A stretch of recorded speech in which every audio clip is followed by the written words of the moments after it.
It all ignited on a tiny island, a brief pit stop on a longer voyage, in the bustling port where a band of adventurers clustered.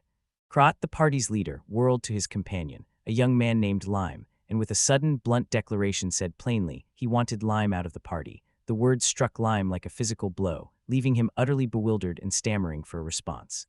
Lime staggered, whispering Crot in disbelief as Crot answered with an icy final stare and repeated his demand flat. Lime must leave their party, a brutal dismissal nearly 2 years after Crot himself had invited Lime into their ranks. Get this, Crot, their leader, loomed at the front. The sorceress Emily crackled with arcane fury, and the mighty warrior Jack flexed his blade, ready to strike. Reeling, Lime snapped for answers. He couldn't fathom the suddenness, demanded every detail, and warned Crot that if he left the party they'd lose the boon of his good growth skill. He spun away, eyes ice-cold and far off, brushed off their concern like dust, and snapped that it didn't matter, they didn't need him anymore. The rejection catapulted him into Aden, a land where every person is born with some kind of skill, and the brutal punch of his sudden uselessness knocked the breath out of him. She discovered the true nature of skills in this land, countless varieties, handy everyday tricks like item search, brutal battle-only boosts like strength, slippery abstract quirks like luck, and outright crippling curses like clumsiness.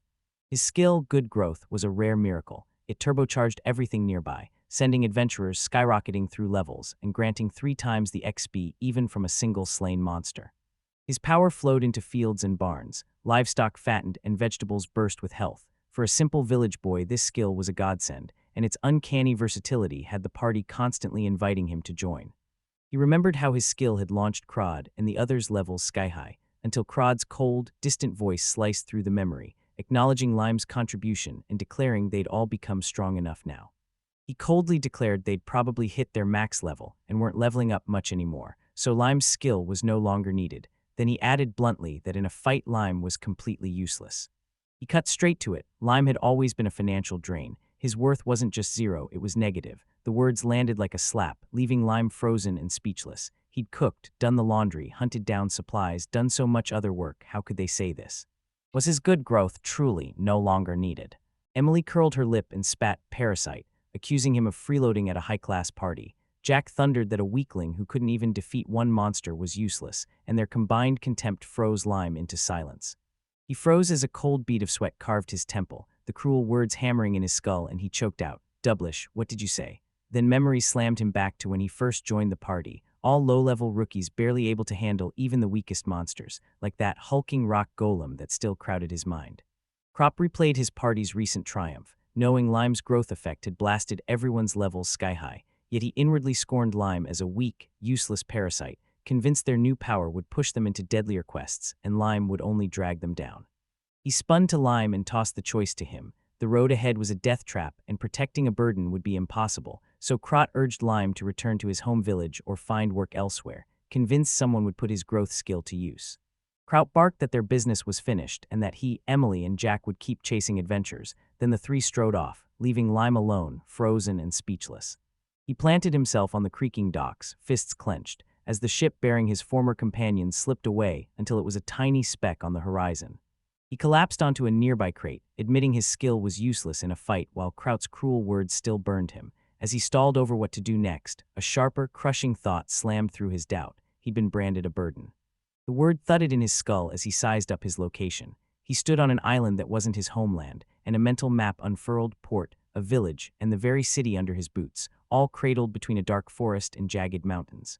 He swallowed his shock, kicked out of his party with barely any coin, stranded on an island in the kingdom of Aden, and the only way off was the regular ferry to the mainland, a fare he couldn't afford.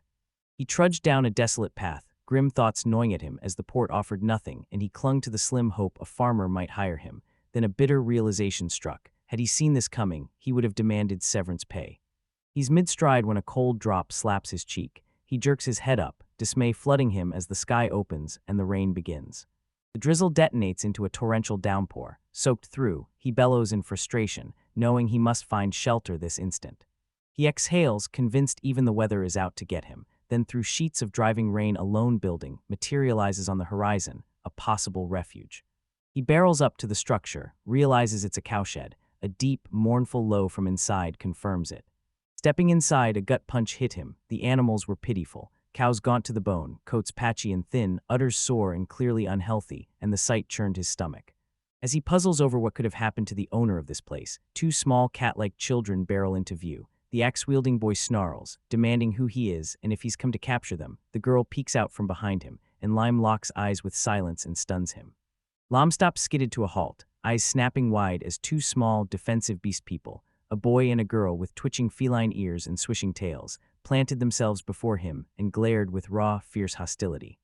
The boy thrusts a thick stick at him, barking that if Lime's only here to wait out the rain he should go home, then snarls thief, here to steal our milk. Lime lifts his hands peacefully and apologizes, insisting he only meant to find shelter from the downpour. He collapses onto the straw-strewn floor, confessing he has nowhere left to go, and the boy stares, suspicion bristling as he mentally brands the stranger a milk thief. Her voice slices the silence as she pivots to her companion. "Are you lost?" she whispers. He spits out that her own companions abandoned her. Lime overhears the single word, lost, ricocheting through his mind as realization slams into him. He nods, voice barely a breath, and she pins him with a hard stare. "Are you alone now? Will anyone come for you?" When he admits they won't, she leans in, relentless. "Were you abandoned?" An implication crackles in the air. "So, you too?" Lime repeats, stunned. The girl taps her chin as realization hits. He was abandoned too, and the two children say, flat and raw, that they too were left behind by adults. She explains they once lived in a sprawling house, until one day they were hauled to this island and left behind. And Lime listens, as realization slams into him. It's recently become a trend among the wealthy to keep beautiful beast people as status symbols, so he figures the children were probably kept in a mansion for that very reason. He sizes up the raw nature of beast people. They're stronger than humans, and treating one like a human child invites terrible accidents. They cling to animal instincts and needs. Just as dogs demand daily walks, these cat-like children crave scratching posts. Lime concludes those people, likely aristocrats, cast them off the instant their care becomes a burden, and the children's tale mirrors his own life. He stares at them, guessing they're only 5 or 6, they're just children, and panic claws at him. Left alone, they'll start to die. The girl declares she's Millie and the boy is Rio. When they ask his name in return, he smirks and says he's lying. He beams at Rio and Millie, says it's a pleasure to meet them despite his own burdens, drops to his knees and proclaims that since they've all been abandoned their meeting has to be fate, then vows to do everything he can, leaving the two children staring, baffled by his promise. He sweeps his arm toward the neat heap of straw he's stacked in the bare shelter, and proclaims that even humble straw, once gathered, becomes a warm, soft bed. It's for all of them. Rio and Millie stare wide-eyed. Millie stammers a shaky, "Thank you." A small spark of trust flickers in Rio. Maybe this man isn't so bad, and they cry out together, "Is it really for us?" With their sleeping arrangements settled, he collapses onto a makeshift bed as rain hammers outside, bone-deep exhausted from the day's events, and deciding it's finally time to sleep. The scent of hay hits him with impossible nostalgia, though he's never slept on straw, and he drifts off, half expecting a very strange dream. A sharp jolt snaps Lime awake as a tiny fist smacks his cheek. He winces, blinks groggily, and mumbles, scrambling to figure out what's happening. Clarity snaps through him as he inches upright and sees Rio and Millie asleep at his sides, curled close with their tiny hands nearly touching. He whispers their names, a gentle surprise lighting his face. He exhales, a faint smile ghosting his lips, and seeing there's nothing to be done, he lets them be and sinks back between them, surrendering to the warmth as they press against them. Two kids jolt awake, eyes blazing with boundless energy, and shout, "This bed is so soft and wonderful," as their cheerful voices tear through the quiet room. They revel in their cozy sleeping spot while Lon lies motionless, eyes closed, blindsided by this outcome when he woke, and a fresh panic spikes. How is it going to feed them starting tomorrow?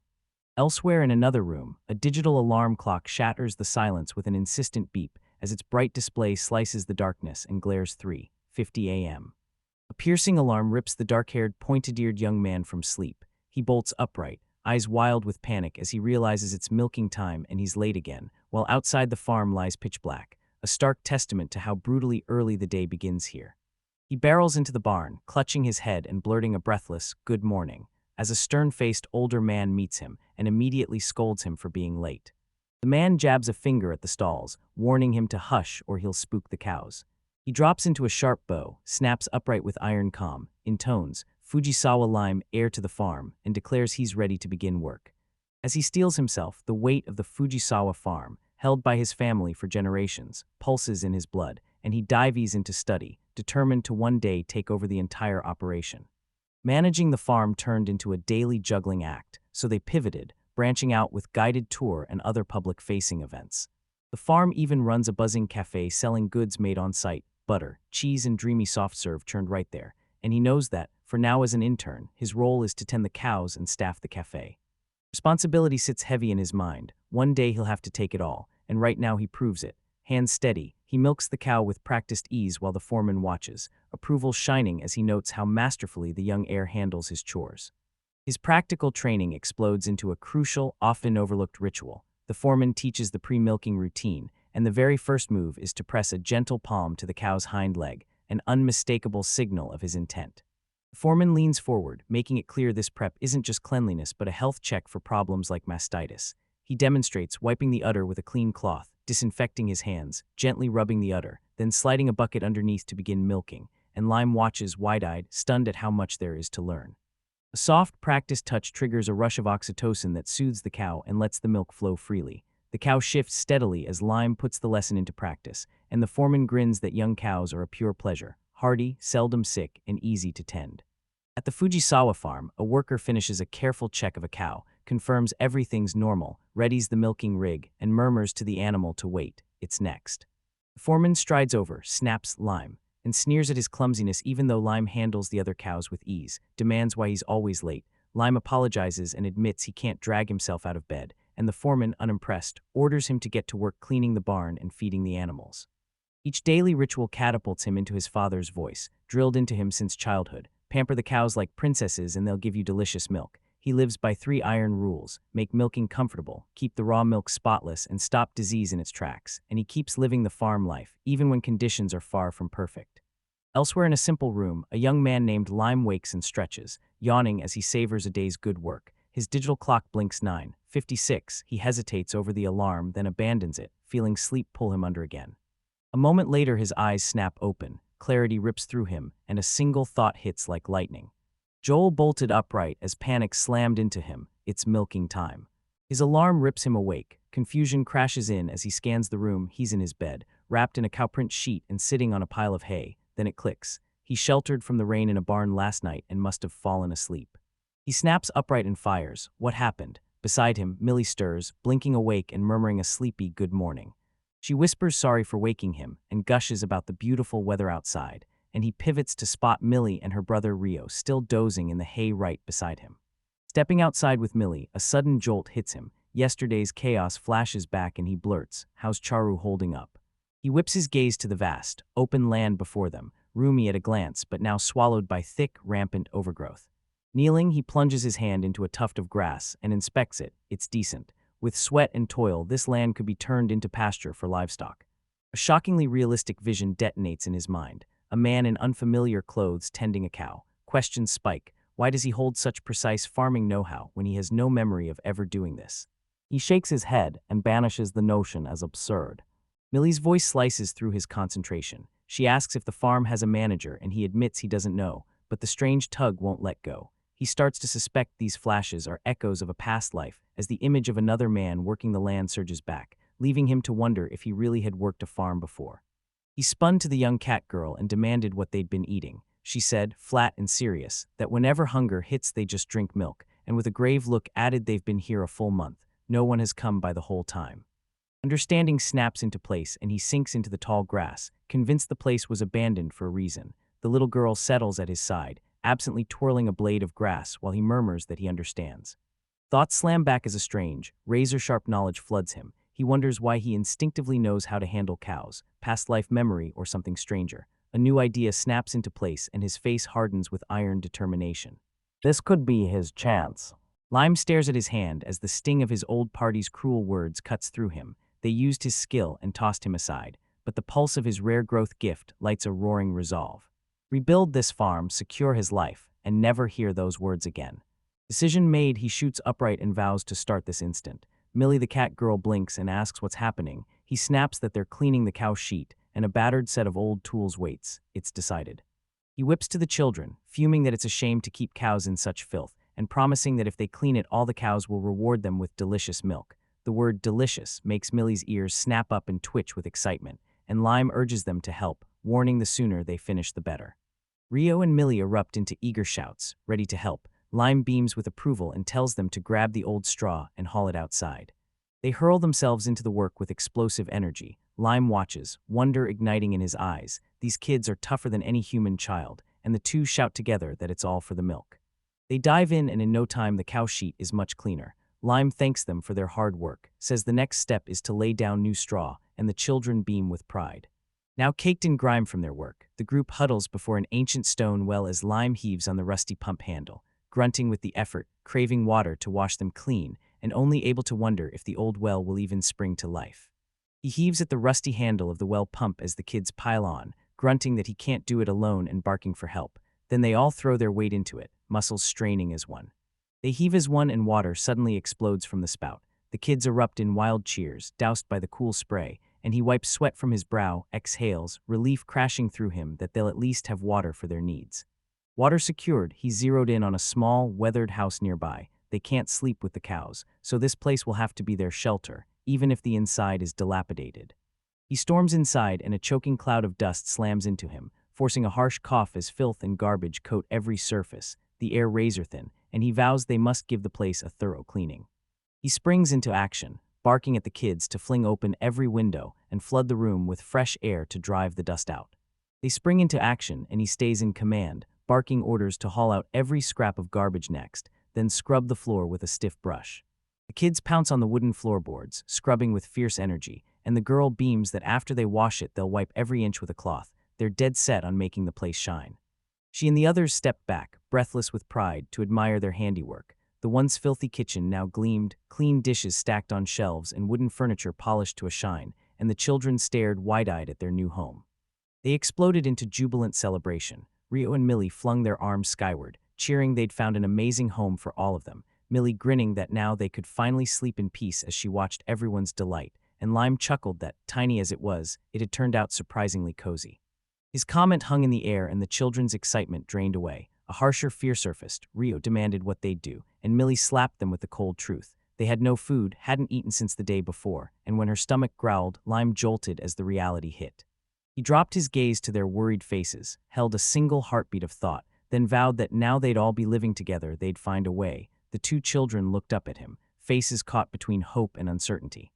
Inside their new home, Lime fixed the two beast children, Rio and Millie, with a hard stare and warned them, "This is your home now. You can't rely on others. You'll have to do everything yourselves, even find your own food." He steps up to teach them, a warm smile lighting his face. The kids glance back with doubt in their eyes, Rio's voice trembling as he asks if they'll really manage alone. Lime answers with a calm, unshakable promise. They absolutely can. As they prep, Rio's razor-sharp nose zeroes on a nearby crate and declares it smells edible. Lime confirms. Rio whips out 2 jars and nails them as salt and pepper, earning Lime's impressed praise. Never underestimate a beastman's sense of smell, and a push to head outside and find something to eat. They spill outside and gape at a farm that rolls to the horizon. Lime grins. It's massive, and he's sure they'll find edible herbs and mushrooms somewhere on the property.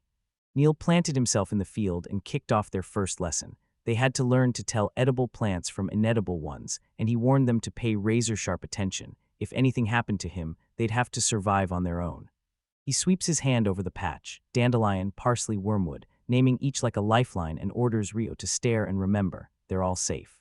Rio whooped with delight, brandishing 2 huge spotted mushrooms he'd found and begging Lime if they were edible. Lime's smile died, and he warned Rio that on his travels he'd faced deadly monsters that looked exactly like those fungi. Millie stared at Lime, baffled by the warning, and Lime locked onto her, hoisting a mushroom like a red flag to school her that brightly colored fungi usually hide poison, while the edible ones stay plain and unassuming.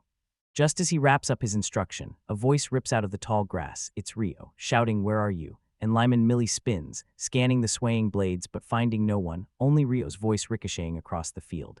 The grass swallowed her view, so Millie begged to be lifted higher. Lime hoisted her into his arms. She whooped at the dizzying height, and he apologized for getting distracted from their task.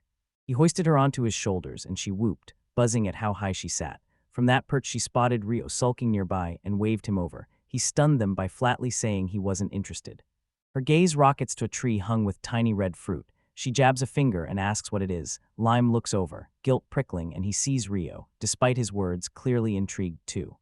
Someone points at the fruit and calls them cherries, raving they're irresistibly delicious, made for jam or pies, and Millie lights up and blurts she'll pick one. In a flash, she catapulted up the tree with startling agility. Lime gaped below, stunned by her speed and muttering to himself that she's just like a cat, while Millie, perched on a high branch, held up a freshly picked cherry and proudly declared she's a great climber. Millie catapults through the air, gleefully shoving freshly picked berries into her mouth and shouting how delicious they are, while below Lime cradles a basket overflowing with their harvest, thanks her for the help, then instantly yells for her to stop eating everything. Lime swept his gaze over their haul, satisfaction blazing. They'd hauled in a bounty of wild herbs and mushrooms with cherries for dessert, and he cheered the children for a job well done. He clears a cooking spot and walks them through each step, twists straw and dry leaves into eager tinder, arranges the firewood to catch and roar. Then he and the children gather stones and lay a simple heart. The fire bursts to life and Rio stares, awestruck. Lime scoffs that Emily could have just conjured it. Emily snaps that her magic isn't for his amusement, yet she admits that because of him she's learned to actually cook in a pot. With the fire holding steady and the pot roaring to a boil, Lon barked that it was time to add the ingredients, and Rio and Millie lunged in, lavishing the stew with salt, pepper, and a burst of spices. After a while he declares the wild herb and mushroom soup ready, its aroma billowing as he ladles steaming bowls, gently intercepting Rio's hand from a scorching rim and telling him to wait, then wishing them all a good meal. The kids grab a first taste and their eyes flare, delicious. They cry, stunned that humble herbs explode with flavor. Nearby Emily and another adventurer sip too, surprise and delight carved across their faces. Millie, the young cat girl, gushed that Lime's cooking was amazing. Lime explained salty food hits sharper when you're tired, and the mushroom broth had boosted the flavor, then revealed he'd once run meal prep for his old squad. He watched her gleefully devour the soup, crying that its delicate flavor made her want to finish the whole pot. Lime's face hardened. Kids their age needed hearty meals, not just herbs and mushrooms, so he vowed to prepare something far more substantial. He eyed the glittering inlet and the tiny fishing port, already plotting how he'd haul in fish and shellfish to bolster their diet. Once milk production steadied, he'd barter the extra milk with local farmers for vegetables and flowers. A plan snapped into place, and when the results came his expression set like forged steel. Silence shattered as Rio jabbed into the distance and shouted that a cow was running. Millie cried, "Who could it be?" Then a tiny, cat-like creature came bounding through the tall grass. Lon's surprise snapped into alarm when he saw the creature, not just nearby but barreling straight at them. He screamed that the children were in danger, bellowing for them to run as the animal charged forward. He hurled himself in front of the children, his body a living shield as he sized up the threat, a skinny, dull-eyed calf that lunged with shocking speed, and danger was immediate. He planted himself and met the calf's charge head-on, the impact slamming a jolt through him as he let out a strained grunt, stunned at how brutal even a young animal could be. From a safe distance, the cat children Rio and Millie screamed his name, helpless as they watched the struggle. Sol exhaled a sigh of relief as Lime gently patted the small calf, his voice a low, soothing rumble coaxing the trembling creature to calm down and promising everything would be all right. He keeps soothing the calf, coaxing it back to the others and swearing no enemies lurk nearby. The calf starts to eat as Rio and Millie slip up from behind, one asking if he's okay. As Lime moves, Rio suddenly launches himself at him, wraps him in a tight, desperate embrace and shouts, "You're the best." Millie gapes, eyes huge, quietly nodding in agreement, while Karen stands apart, murmuring Lime's name to herself. Aaron watches, bewildered by what seized the boy, as Rio buries his face in Lime's tunic and bellows that with Lime around they're truly safe. Lime is the strongest person he knows. Her features melt as realization strikes. These kids, scarred by hardship, are devastatingly starved for affection, and Rio's unbridled joy proves Millie must have felt that same spark. Fueled by playful energy, Lime catapults Rio into the air. The boy whoops with delight. Lime grins, says it's not bad, but Rio laughs and yells that it's not enough. The game roars on as Millie collapses into laughter on the floor, eyes locked on them as she vows to pour every scrap of love she can muster into the children. Karen smiles, convinced the children are starving for affection, and Tom agrees to give Millie the next turn. He hoists Millie into the air, a grin splitting his face as she bursts into delighted laughter. Rio watches, beaming, and Lime realizes, despite the hardships ahead, he needs these children more than they need him. 2 weeks later, their sweat and teamwork begin to shape the land into a proper farm, Lime shoulder to shoulder with Rio and Millie as they swing sides, cleaving down the towering grass. As he milked a cow, he thought if things keep going this way it's thanks to his own skill and the tremendous help from Rio and Millie. Then Rio came barreling up, screaming his name and shouting a strange person had arrived, and Lime snapped his head up, baffled. Lime spins and stops dead, A man blocks the farm's entrance, his face and clothes pure aristocracy, like a noble dropped into a plowed field, and Lime gapes, heart pounding, desperate to place who this visitor could be. A stranger saunters up with a calm greeting and asks if Lime is the one who restored the farm. Lime says he is, but a flicker of uncertainty shadows his face as he wonders if this man might be the owner. Shock slammed into him and he demanded, "How long did that take?" Lime shot back, "About 2 weeks." The man's jaw dropped and he burst out, "Are you some kind of master, or a genius to do all that in 2 weeks?" He straightened, forced out an apology for his boldness, and for not introducing himself sooner, then dropped the bomb. "I am Sadia Langrid, ruler of this island." The name smashed into Lime, and the children, Lime could only stammer in disbelief, while Rio, bewildered, asked, "What's a ruler?" Lime steps forward and formally introduces the children, Rio and Millie, apologizing for their earlier behavior. Sadia's calm, pleasant smile blooms with delight as he asks if it's true, then waves it off and soothes Lime. "Don't worry, everything's fine."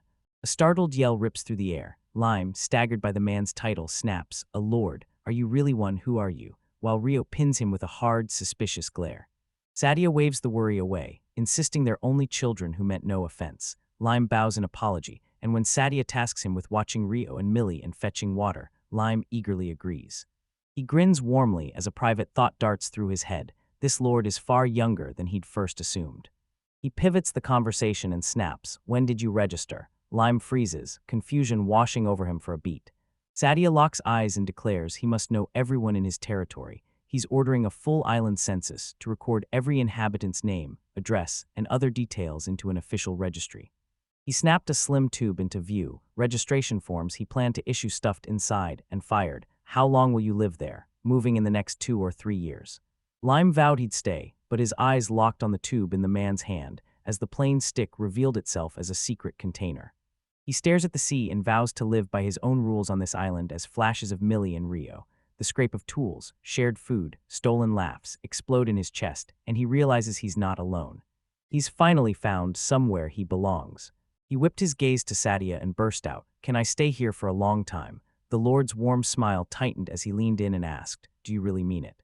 They stride side by side as Sadia declares he has no objections, then leans in to reveal he'd caught wind of rumors about a young man and beast children settling the farm, and marvels that in so little time they've already turned it into a model property. Sadia drops the bomb that the farm's last manager died with no heir. The villagers recoil and refuse the burden, so he locks eyes with Lime, asks if he can restore the land, pledges his support, and Lime grabs the offer with grateful resolve. Sadia slaps a rolled document into his hands. Lime blinks, confused, asking, "What is this?" A flicker of satisfaction crosses Sadia's face. He thinks the conversation's unfolding perfectly, and his act of cluelessness just paid off. Sadia beams and drops the bomb. "These papers are for taxes." He says that in year 1 every coin earned on the island must be sent straight to the treasury. The word hangs in the air, and Lime can only stare in shock as Sadia repeats, "Taxes."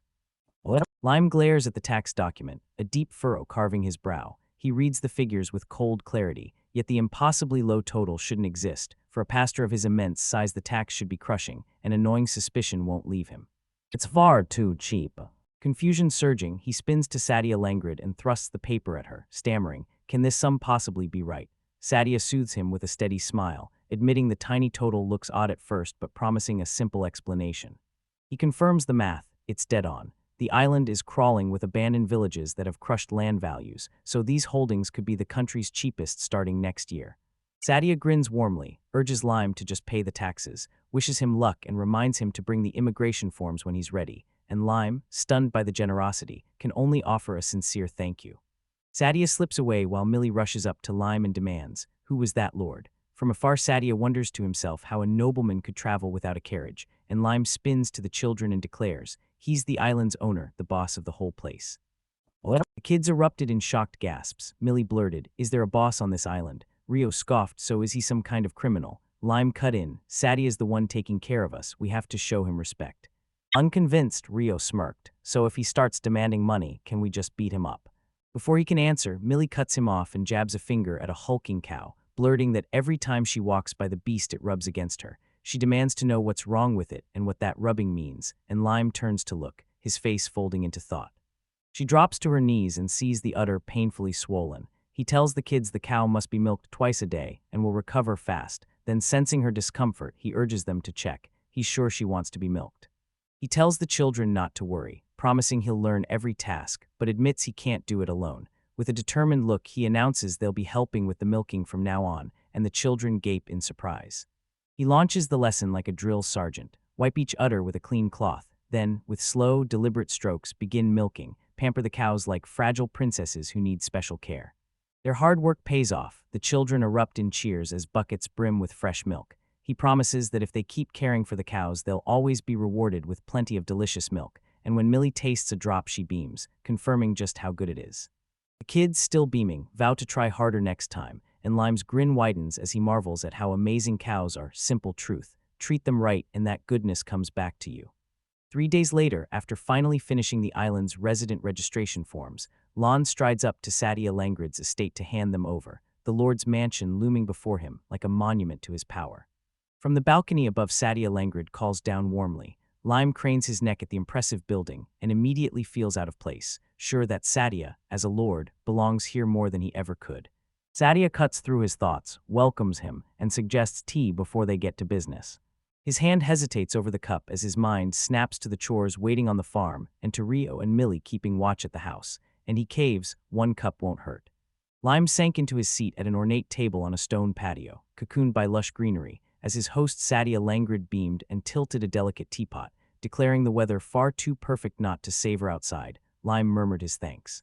Sadia Langrid swept a tray of tea and sweets toward Lime, smiling as he urged him to relax, and proudly announced he'd prepared everything himself and meant to treat Rio and Millie too. Lime eyed the perfect arrangement, mentally honoring the tea ritual and deciding it'd be rude to just snatch the cup. He leans back, grin widening, and confesses he loves doing everything himself. Back in the capital, servants swarmed his entourage and left him painfully out of place. The speaker continues, explaining aristocrats are chained to rigid rules from the moment they're born, so they're schooled at home, and as Lam listens, cold clarity hits him that Sadia's behavior is anything but aristocratic. His mind rockets back to his youth, a world choked by rules and rituals, watched nonstop, scolded without mercy, and crushed by the unrelenting pressure of his upbringing. Returning to the present conversation, he tells Lime that this has forced him to clamp down on his words and keep his manners razor-sharp in every situation. He swallowed every honest word and crushed every impulse, tiptoeing through life so he wouldn't stand out, doubt eating at his purpose. It felt like slavery. A faint smile tugs at his lips as he declares that the instant he realized it, that whole life lost all meaning. Lime listens silently, his expression thoughtful. He declared that on this island lineage and rank meant nothing, only deeds counted. He just wanted to live free. Lime leaned in and demanded what came next, and Sadia revealed that it was then he rose to become the island's lord. He remembered deciding to upend his life. That choice brought him here. The town's old-fashioned ways wrapped him like a warm cloak, a welcome escape from the city's pointless rules. He'd been hunting for a place to rest his soul, and found it in simple, delicious food and the locals' genuine smiles, which stripped the formalities of his past life of all meaning. He poured a steaming cup of tea, and as the steam curled up, clarity hit him. When he decided to move, this island was the only logical choice, so he vowed to stay, and Lime agreed it was the sensible call.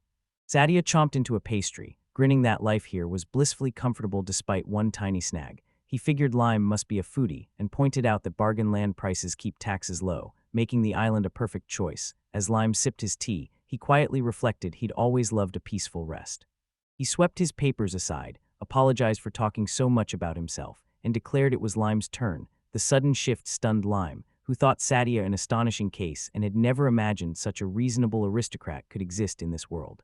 He leaned in, revealing he'd read the documents, and knowing Lime had been part of an adventurers group, asked flat out if he'd traveled far and wide. Lime stalled, thoughtful, then dodged the answer by asking how one should properly address the Lord. Sadia blinked, baffled. Hadn't he already told him? While a knot of doubt clenched Lime's chest and stole his words. He stammers, words tangling as he gropes for a way to address the Lord, but Sadia cuts him off, declaring titles mean nothing on this island, then insists Lime call him by name, offering Suddy as a nickname, and Lime, red-faced and flustered, quietly mumbles it. He lifts his cup, sips, shrugs, and says there's nothing to tell about his life after exile. The word exile hangs in the air. Sadia explodes, shouting exile. In utter disbelief, and Lime startles, jerking his head up, equally stunned by the outburst. He blurts a quick apology for his outburst, saying he was just surprised. Sadia leans in and presses, confirming Lime was exiled and left with no compensation, slaps down the official files proving Lime's skills, and asks aloud what they were thinking to discard someone with such promising growth. Lime can only offer a hesitant, troubled sound. Sadia's eyes went glassy as he locked onto the paper in Lime's hands and choked out. They really kicked me out. Lime's quiet confirmation landed like a gut punch. This moment slams down the verdict. Lime's growth skill proves priceless, and all he can dredge up is his former comrade's excuse that they'd already become strong enough on their own. Sadia pulls no punches. Lime doesn't even grasp the true nature of his powers, and the others probably left him behind once their levels hit the cap and there was no place for him. The revelation leaves Lime baffled, wondering if skills become useless at max level. Seeing Lime's cluelessness, Sadia shoots to his feet and urges him to come to the library, the suggestion leaving Lime stunned. He sweeps Lime into a cavernous library. Lime gapes at endless shelves of books, fit for a nobleman's estate, while Sadia shrugs that this is only what's left after they were forced to discard countless volumes during the recent move. He yanks a thick tome from the shelves and thrusts it at Lime, declaring it the most recent edition of the National Skill Reference Guide, the complete catalog of every known skill in the country. They drop to the floor and fling open the heavy tome. Sadia cuts to the chase, look up good growth, and Llama nods, primed to dive into the research. He slammed the National Skill Guide to the For Good Growth entry. It screamed that, when external factors kick in, the skill nearly triples a target's growth rate inside its area of effect. The words hit him like a thunderclap. His skill made everything around him flourish, a vivid image flashing of his party and even monsters rocketing up levels, and he had to admit he'd never grasped such a precise meaning, as understanding dawned across his face. Sadia yanked Lime's gaze to the page and shot, "What do you notice?" Lime blinked, confused, and Sadia jabbed at the paper, saying plain as day that Crot and the others had become shockingly strong in those 2 years with him, Lime's mind flashing with their confident faces. Sadia jabbed at the next entry and exposed a darker secret. Any target that leaves the area of effect has its growth rate crippled by a debuff, roughly 3 times worse than normal. When Debuff popped up, Lime's eyes slammed onto it, and he demanded to know what it meant. Sadia said flatly that if they left his side, the skill's boon would vanish and their growth would flip negative. The revelation slammed into him. His eyes snapped wide as he pictured his old party, progress frozen, muscles wasting, their battle prowess collapsing, and he choked out, "It's not permanent, is it?" Sadia's calm, knowing expression sealed his dawning horror. The effect wasn't permanent. After 2 months of booming growth, they'd snap back to their old state. He pressed on, demanding how long Lime had been with them. Lime gulped out 2 years, and Sadia coldly figured their regression would last the same, then shot one brutal question at the stunned young man.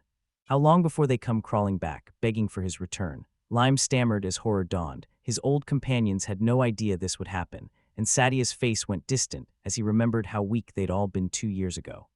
In the library, Sadia languid spins to face Lime, his features snapping into stone-cold focus. "Did you just say cry?" he demands. When Lime falters and answers yes, Sadia presses, "Is that your party's leader?" And Lime, rattled by the sudden intensity, stammers a shaky confirmation. He slams a hand onto Lime's shoulder, eyes swallowed by a dark shadow, and hurls a cutting question. "Did you join that party 2 years ago? Was it exactly 2 years?" Lime, rattled, can only choke out his name, Sati, in response. Lime falters, stammering as Sadia's gaze sharpens into a piercing, ice-cold stare, and he barks for the truth, his voice a low, chilling warning, "Lie and..." The threat crackles in the air as Sadia leans in, his voice a low, menacing rumble as he finishes the thought. He will not forgive it. Lime freezes, struck by a soul-piercing intensity in Sadia's eyes he's never seen before. Cold dread crashes into Lime as he pictures what Sadia might do if he dared lie. He claws for words, and a strangled whisper squeezes out, "I'm not lying." The oppressive air evaporates like mist as Sadia's face melts into a gentle smile. He locks eyes with Lime, and calm as a whisper says, "Your eyes aren't lying, I believe you," leaving Lime utterly speechless at the sudden shift. Sadia pivots and slips back into the tea party, offers Lime a brisk "thanks for your honesty," and as he watches Sadia go, Lime's mind sprints. What was that all about? Why is Sadia so interested? Had they met before? I sat across from Sadia languid as he nursed his tea with a predator's calm and declared Crot and the others had been fools. No surprise, the consequences were finally catching up to them. Sadia scoffed, calling it strange. He said Kraut's crew had never truly grasped Lime's skill, which is why they cast him out, and I nodded quietly in agreement. Sadia leaned in, eyes razor-sharp, snapping that those kicked out usually scraped together other work. He leveled his stare at Lime and demanded, "Didn't you train? Didn't you fight?" By all rights he should have grown as strong as the rest, but Lime could only whisper, no, admitting he'd only ever been used like an instrument. Sadia's curiosity flared and he leaned in, pressing if Lime had done any work outside combat, even asking if he'd been a model. and Lime confirmed the offers had come, but Crot always shut them down, insisting Lime's level wasn't high enough. It all snapped into place for Sadia. He saw the plan. They were keeping Lime penniless and caging him from any chance to earn money or grow on his own. Sadia locked onto Lime with a daring stare, pushing him to judge the situation for himself. Lime's thoughts slammed into a single, raw question. Why would they want him to do everything on his own? The question left him bewildered, unable to grasp what Sadia was implying. Sadia said it straight. They feared Lime would outlevel them, so they kept him tethered, forbade him from acting, stunted his growth, and tricked him into feeling helpless without them, all so they could rise. The revelation slammed into him like a sledgehammer. Lime's face twisted in fury as he smashed his palms onto the table, and the teacup rattled. Damn it, scum, he roared, memories crashing in. Emily, pensive, calling their behavior parasite-like, and Crot, grinning callously, declaring they'd just carry on their adventures without it. Leaning over the table, Lime's frustration erupts. How can I not be angry? He roars, while across from him Sadia Langrid sits calm, telling him anger doesn't suit him and that being kicked out of his old party was a blessing. The unexpected words cut him off, his fury evaporating into stunned silence as Sadia locks eyes, sincere and steady, declaring he needs people like Lime and would never dismiss him without reason. Lime, shaken and softened, can only whisper, "Thank you, Sadia." Sadia pours tea with steady hands, then drops that the matter's delicate, sprung from an incident 3 years ago and not about Lime. Then, without warning, he flips the topic and asks, "Did you know Crot?" He perks up at the question and confirms he found it intriguing. Sadia shuts it down, calling it too sensitive to touch and throwing another hint toward the events from 3 years ago, while Lime's mind snaps back. She joined that party 2 years ago, a full year after the mysterious incident Sadia mentioned. Sadia yanks the conversation back to the practical, charging Lime to compile a list of necessary supplies and explicitly naming resources and children's clothing as must-haves. Lime staggers under a tidal wave of details, and Sadia fires back that they should learn these needs now. Asking for everything at once would be rude, then reassures Lime he's not tied to that other matter and swears he'll never run into Crot again. His words snap Lion to attention, "So you're helping them." He gasps, stunned, and Sadia explains some residents want to rebuild their homes to carve out space after the joyful birth of a grandchild. Sadia Langrid leaned in and urged him to speak up, promising to grant any reasonable request and not trying to be overbearing, warned that their venture's fate hinged on getting the tax balance right. He stalled for a heartbeat, then asked for one simple thing, a hammer. Sadia whipped her head back and echoed the word, surprise cracking her voice. He snapped that the request was for the barn, its frame so dilapidated a strong breeze could topple it. Sadia nodded, taking it in. Sadia's eyes narrowed as understanding clicked. The barn's fate hinged on how they managed the pasture. The conclusion detonated into a shocking proposal. Lime's eyes bulged as he blurted, "Do you mean all of it?" And Sadia, calm as glass, nodded and said, "We'll just build a new cow shed and take care of the rest." He reeled at the scale, then spelled out the mountain of resources it would devour, reminding Sadia that, as an island, they'd have to ferry craftsmen and materials from the mainland, and that moving everything in one sweep would be far more cost-effective. Sadia conceded the point. Sadia leaned in and spelled out his motive. It wasn't a favor but an investment. He'd stayed on the island tending the pasture, and in doing so, uncovered Lime's valuable good growth skill. Smiling, he suggested they get the order ready, leaving Lime staggered as the truth of his worth hit him. He bristled with confusion, admitting good growth was an incredible skill few could truly appreciate, and demanded why Sadia would believe him after they'd only just met. Sadia simply sipped from his cup and declared it was all his own skill. The statement hit him like a thunderclap. He froze, eyes shooting wide in stunned confusion. Lime's mind scrambled while Sadia met him with a soft, knowing smile, revealed the truth of his power, and named it the prohibition of lies. Over a meal, Sadia leans in and drops the bomb. His unique gift lets him see other people's lies. Lime freezes, eyes wide, so lying's banned. Sadia nods, saying that power is why he instantly knew Lime wasn't lying. He continues, insisting it's a blessing that Line is honest, and a memory slams back. At their first meeting, Sadia swore to Line, "My eyes don't lie," and Line trusted him for it. He'd falsified his documents. Sadia snapped he'd call it a crime and expel him on the spot, and the stark warning drained Lime's face as he grasped the serious authority he was up against. Sadia's voice softens as he says he's glad he heard Lime's story, then he drops a blunt warning. His power only sniffs out lies, nothing else. He rewinds the path that dumped him on the island, relieved to finally understand Sadia. Memories dart to Crot and the others, but he slams that curiosity down. When their words fade, Sadia slides a tiny parcel of sweets into Lime's hand. says they're for the children as a token of thanks, and urges him to keep studying and sharpening his skill. Hearing the gift, he bolts back into the fields and bellows to Millie and Rio, declaring his return as they tend the farm animals. A hand thrusts the bag to the kids, proclaiming it's a treat from Lord Sadia. Millie gasps, eyes sparkling at the sweets, while Rio narrows his gaze and snaps, "What has Lime been up to?" Excitement drowns every doubt as the kids fling themselves at the colorful treats. Rio snaps at him for being late, and Lime smiles apologetically, marveling at their lightning-fast reflexes. Hands full, the children bolt into the field. He yells after them to wash their hands before eating, then apologizes that this is all he has. His words set off a loud demand from Moore and from Karen, who is already stuffing her face with a tree. He drinks them in, a tender smile curling his lips and a single bead of sweat clinging to his temple, as he realizes the kids hardly ever taste luxuries like this and aches to spoil them with treats more often. High in the mountains far from Harumo Island, a desperate battle rages as bloodied Crot clutches his wounded arm and howls in agony, shock and pain twisted across his face as he stares down a terrifyingly powerful enemy.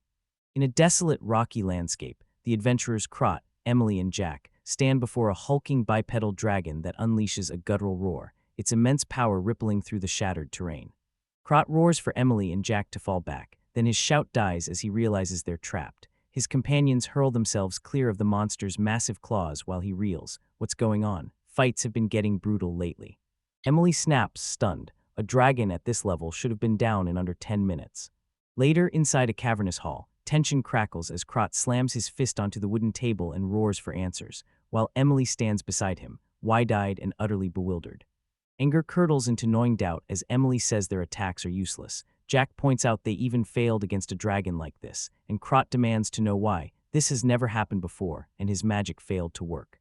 A chilling doubt slips out of him. Are they already at max level? He fights the thought, but the grim possibility takes hold, and he forces himself to say they should check their levels.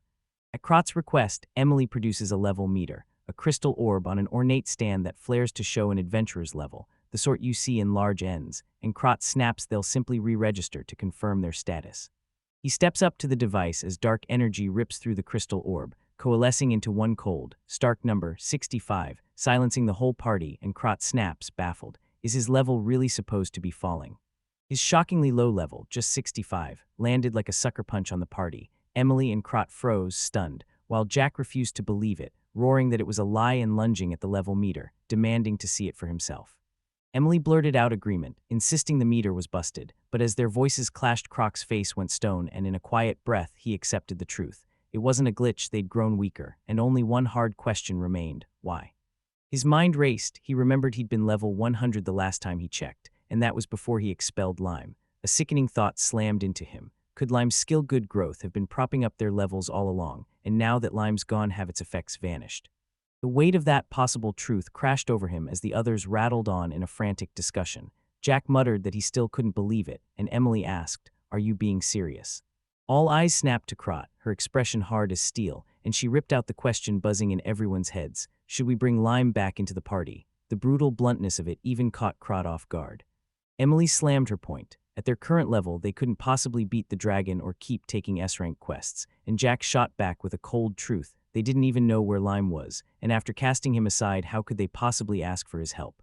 His words hit like a sledgehammer, faces snapping into horror. A cold spike jabbed Emily, her eyes widening as a brutal thought slammed into her. Had they all been dragged down to his level? Her face snapped hard as Crot's terror exploded. He wailed he'd only just begun living like a noble and could never return to his old life. Jack's voice was grim as he remembered scraping by for bread and swore he wouldn't go back to that. Despair curdled into razor-edged suspicion as he wondered aloud if it was all Lime's doing. If Lime had been biding his time to abandon them at their peak, then a bolt of clarity slammed into Emily. She declared Lime had known this would happen and had even called it his responsibility, and everything snapped into place for her. Elsewhere, in a quiet room, a lone voice asked her a single, chilling question. Worry carved deep into Crot's face as others tossed easy judgments. He knew the chaos would doom the order to miss its deadline, and a hidden voice barked agreement. Bring someone back now to answer for this failure. Elsewhere, Sadia Langrid maps a web of lies. He admits finding their quarry will be tough, but relentless pressure and public condemnation will break him. They've rigged everything to make the man utterly dependent on them, and if that fails, they'll negotiate a hefty payoff. Crot's thoughts slam back to the immediate danger as a terrifying image of the dragon detonates in his mind. He knows the beast outmatches them, and their quest just became impossible. Cut to a massive, masterfully built wooden house basking under a flawless blue sky as an off-screen voice erupts, raving, "What excellent work." Boom, the voice is Sadia's, stepping up beside Lime as Lime holds the blueprints and pats him proudly on the head. Sadia smiles, admitting he poured effort into the design too, and Lime looks up to offer a heartfelt thank you. Inside their new home, Rio and Millie launched onto a huge cloud-soft bed, squealing with glee, while outside Lime grinned at Sadia and declared that, thanks to his help, this house beat any mansion. Sadia shrugged modestly. "I'm just a good sponsor," and Lime added that his aid had changed their lives for the better. He whisked Sadia through the tour, jabbing at every new structure, a brand new chicken coop, a sturdy new barn, and a big pan for the cows, and grins that this isn't even everything they've built. Surveying the new farm, Sadia Langrid turned to Lime with a thoughtful smile, tossed out the idea of getting chickens, and owned up that the intriguing suggestion had come from him. Lime blinked, startled by the sudden topic, and demanded why he'd brought it up. Sadia painted the vision. Milk and eggs would let them churn out a whole repertoire of mouthwatering treats, and when he asked if Lime wanted that, Lime leapt at the idea with an eager yes. Grinning, Sadia revealed he'd already brought home a few tiny, fluffy chicks. Millie's eyes lit up. She squealed they were adorable and begged Lime to let her care for them. He saw her excitement and gladly said yes. The chicks Millie began raising flourished under her care. Fueled by her expert touch, they shot up into splendid hens that lay eggs every single day, keeping the farm reliably stocked. They stood together as Rio pitched an omelet. Millie shot back she wanted pancakes. Lime grinned that both sounded delicious, and Sadia pointed out it was already lunchtime. Their success didn't stop at poultry. The herd swelled, milk production exploded, and they just started selling to Sadia, who placed an order for next week. Lime sealed the deal, certain the milk was flawless because Sadia had personally verified it. At a market stall, a woman beamed at Lime and declared everything was running smoothly. Reviews were glowing, and with trade booming, they could buy vegetables, flour, and more livestock, clear proof the farm was prospering. He stood outside the farmhouse, swallowed by a quiet reverie as omelets and pancakes, tastes he'd almost forgotten, flickered through his mind. Then a desperate shout from afar exploded the silence. "Excuse me." A finely dressed man sprinted toward him, desperation clawing at his face, a steward begging that he'd heard Haruno Island's milk was unbelievably delicious, and he had to buy it for his master, ignoring stunned onlookers as he bellowed for them to sell him everything they had left, leaving the crowd to wonder if he'd lost his mind. Out in the pasture, a determined woman with her blonde hair tied back barrels up to Lime and bellows. She's heard the island's milk is heavenly, and she'll buy his entire stock. Lime, alarmed, pleads for quiet, terrified she'll spook the placid cow standing between them. She snaps, "I can't wait." Lime stays ice cool, explaining the milk will be sterilized starting this afternoon and sales kick off right after, while nearby the well-dressed Sadia Langrid watches the exchange, cheeks flushing as he puzzles over the commotion. Not hearing his explanation, she snaps that money is no object, she needs the milk, and with a cry of frustration lunges for the basket of bottled milk, declaring she'll just take it as his face hardens, and he snaps that they don't sell raw milk. A savage tug-of-war over the basket erupts. She screams for him to let go, shouting her master needs the milk. Lime digs in and snaps, "What do you think you're doing?" She hisses she must have it at any cost. As he panics, the milk is about to spill everywhere. A sudden commotion jolts Shiro the cow into panic. Lime spots her distress, shouts her name, and orders her to calm down as a woman is knocked off balance. The lurch rips a cry from him as his hand is scraped in the frantic struggle.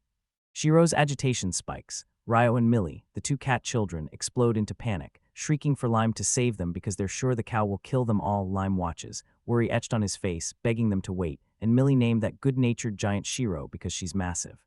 The cowl drops and the gloom peels away as a gentle smile blooms on Lime's face. He wonders aloud if the princess is agitated, then swivels to the frightened cat children clinging to his legs and soothes them, warning that shouting will only rile the cows.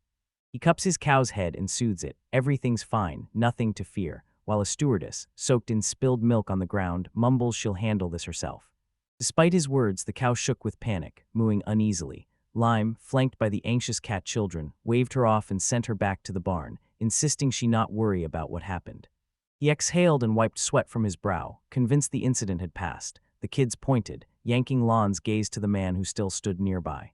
Sadia Langrid strides over, calling out if everyone's all right. The stewardess springs to her feet, fury blazing as she demands an explanation, and Lime coolly slides the remaining milk containers forward, pointing out they'd have had more if she hadn't caused the spill. Rage explodes from her. She unleashes a raw scream, tears brimming, and roars that she traveled all the way from the capital just for that milk. Overcome, she spins and bolts, sobs racking her as she races off. The kids stare after her. Stunned, one asks what's wrong. The other debates whether to chase, while Lime watches her disappear and decides a pursuit would be pointless.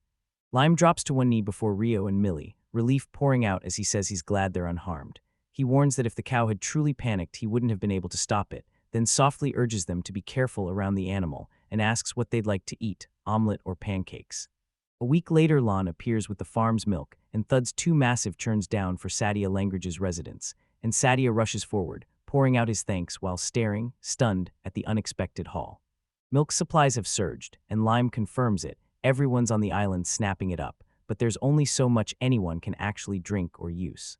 He warns they'll soon drown in overproduction and waste. Aristocrats stash food in ice chambers, while most people leave it at room temperature, a setup that jolts memories of refrigerators from his past life. A lightning idea slams into him. He whirls to Sadia and asks if he has an ice chamber he could borrow, adding that he'll need some sugar too. He vows to spin the surplus milk into a mouth-watering, inventive treat. Sadia perks up, snaps yes, and throws open his ice chamber and food supplies for the experiment. He blurts a grateful promise to repay him later. Sadia chuckles and brushes it off. He just wants Lime to share whatever mouth-watering dishes he cooks, and with the deal sealed, Sadia points him to the storage and ice chamber at the back of the house. He launches into action, sugar secured, the ice chamber pried open, and a pot of liquid bubbles gently on the stove. He whips a spoon through the pot, fusing every ingredient into the broth and fighting to keep the simmering mixture from scorching. When the milk mixture thickens and blushes into a light brown, he sweeps it onto a tray and hoists his creation toward the ice chamber for the next step.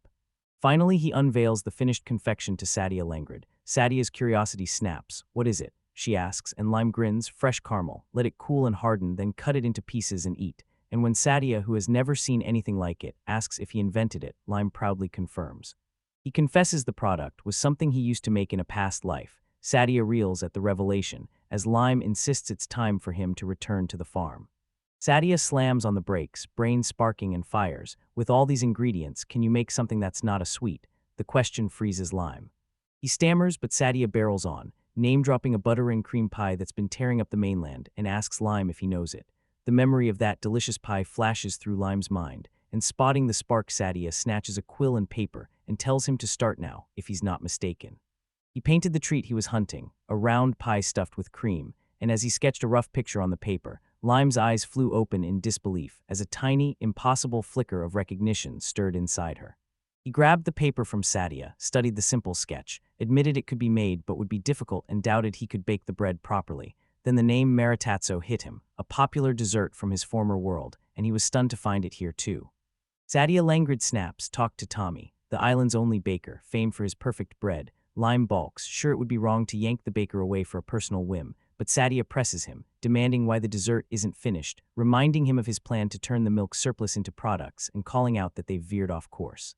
He kept a dead serious stare and said, voice like iron, that after bending over backward and burning through cash to please someone, all he wanted was a single pastry. His conviction hit Lime like a shove, leaving him flushed and unable to refuse, and when Lime gave in, Sadia lit up and urged him to at least give it a try. Sadia clasps the pastry, thanks Lime with raw sincerity, then leans in and whispers that the bite unleashes old memories. Lime stands frozen, eyes wide at the sudden naked vulnerability. A memory crashes back. A younger Sadia sits with his mother, soft and demanding at once, and he recalls the pastry was the last thing he ever ate with her. Sadia pushes him to give it his all as he reels under the request's weight. Lime nods softly, and Sadia insists he try Lime's caramel too. A sprawling, stately home slams into his mind as Sadia knows. His persuasion was blackmail, but the truth is tangled far deeper than that. Apron on, Lime stands in the kitchen. When he realizes the pastry cradles Sadia's most important memories, he's compelled to try. He spreads flour, sugar, and salt across the counter, readies yeast, milk, and eggs to join the mix, crosses his arms in fierce determination, and decides it's time to begin. She launches into the process, telling the curious cat children the oil has to be slipped in at the exact instant the dough is mixed. When Rio and Millie hear Lord Sadia requested the pastry, they leap forward, begging for a taste, and their question stuns Lime. They lean in, grilling him. "What are you making, and will it be delicious?" Lime shoots a sidelong look, admits he can't promise it'll turn out, then says he's whipping up some of the best caramel for them. He let the dough rest, rolled it into tight little rounds, declared the next step was to take them to Tommy, and strode toward the local bakery, cradling the prepared dough. He strides into the bakery and asks Tommy to take care of the bread, saying it's a request from his lord. Tommy agrees without missing a beat. Leave it to me. And as the loaves bake, Lime hurries home and whips the ingredients for fresh cream into a furious froth. With the bread baked, Tommy thrust the finished rolls forward while Lime watched, thinking the cream, after so much sweat, was finally ready and remembering an automatic whisk, aching for that little miracle to take over and do all the work on its own. On the final stretch, he carves the bread, presses cream into it, and crowns it with a dusting of sugar. His arms scream with fatigue, but he forces himself to hurry, whisking until every grain of sugar fully dissolves into the mixture. At last they slid the finished pastry in front of Sadia, his eyes blue-wide, shock and raw emotion crashing through him as he stared and whispered, "Did it work?" Gratitude hit him like a thunderbolt, and he blurted, "Lime, you're a genius." Lime, stunned by the praise, smiled and confessed he loved the compliment, but the dessert devoured hours, so he couldn't pull it off regularly. Sadia's gaze snapped back to the pastry. He thanked him again for all the effort, then asked eagerly, "Can I finally taste it?" Lime smiled and agreed at once. He lifts a tiny morsel to his lips, a wistful smile blooming as he whispers, "This is the taste of a memory," and Lime watches, feeling, just a little, how deep Sadia's feelings run. In a quiet garden, Lime and Sadia languid sit across from each other at a small table, a delicate dessert perched between them as Sadia lifts a utensil, poised to take the first bite. He drinks in the confection as Sadia explains it's the exact dessert he last ate with his mother, calling it a taste of memory, while Lime watches, a bead of sweat on his temple, wondering if he truly pulled off the recreation. This garish label slaps the pastry's name across it, Meritatso. Someone reels from the personal revelation. Sadia sinks his teeth in, shuts his eyes as the flavor floods him, and a grin of pure delight spreads across his face as he thanks Lime, exclaiming how delicious it is. Heat floods Lime's face as he scrambles to brush off the praise, but Sadia snaps in, insisting this version outshines the one he remembers from his past. A single taste hurls Sadia back in time. He sees his mother with almost no time left, remembers asking the chef to make her favorite, popular dessert, and insisting on a feather-light cream so it wouldn't burden her weakened body.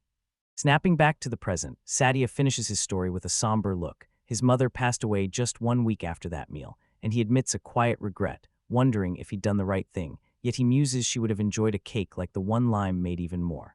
He beams warmly and asks Lime for one more treat to lay before his mother's portrait. Lime agrees without hesitation, and a quiet warmth blooms in him. Despite how hard it was, he's glad he could bring Sadia a bit of happiness.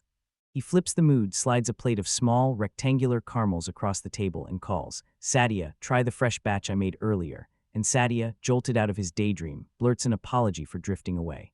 Curiosity flares across his face as he inspects the confection. After a heartbeat, he nods, grins, and snatches up a piece to try. The caramel melts on his tongue and his eyes snap wide in astonishment. He raves about how insanely delicious it is, stunned that something so solid in appearance can dissolve into silk, and Lime grins, admitting he's never felt a texture like that before.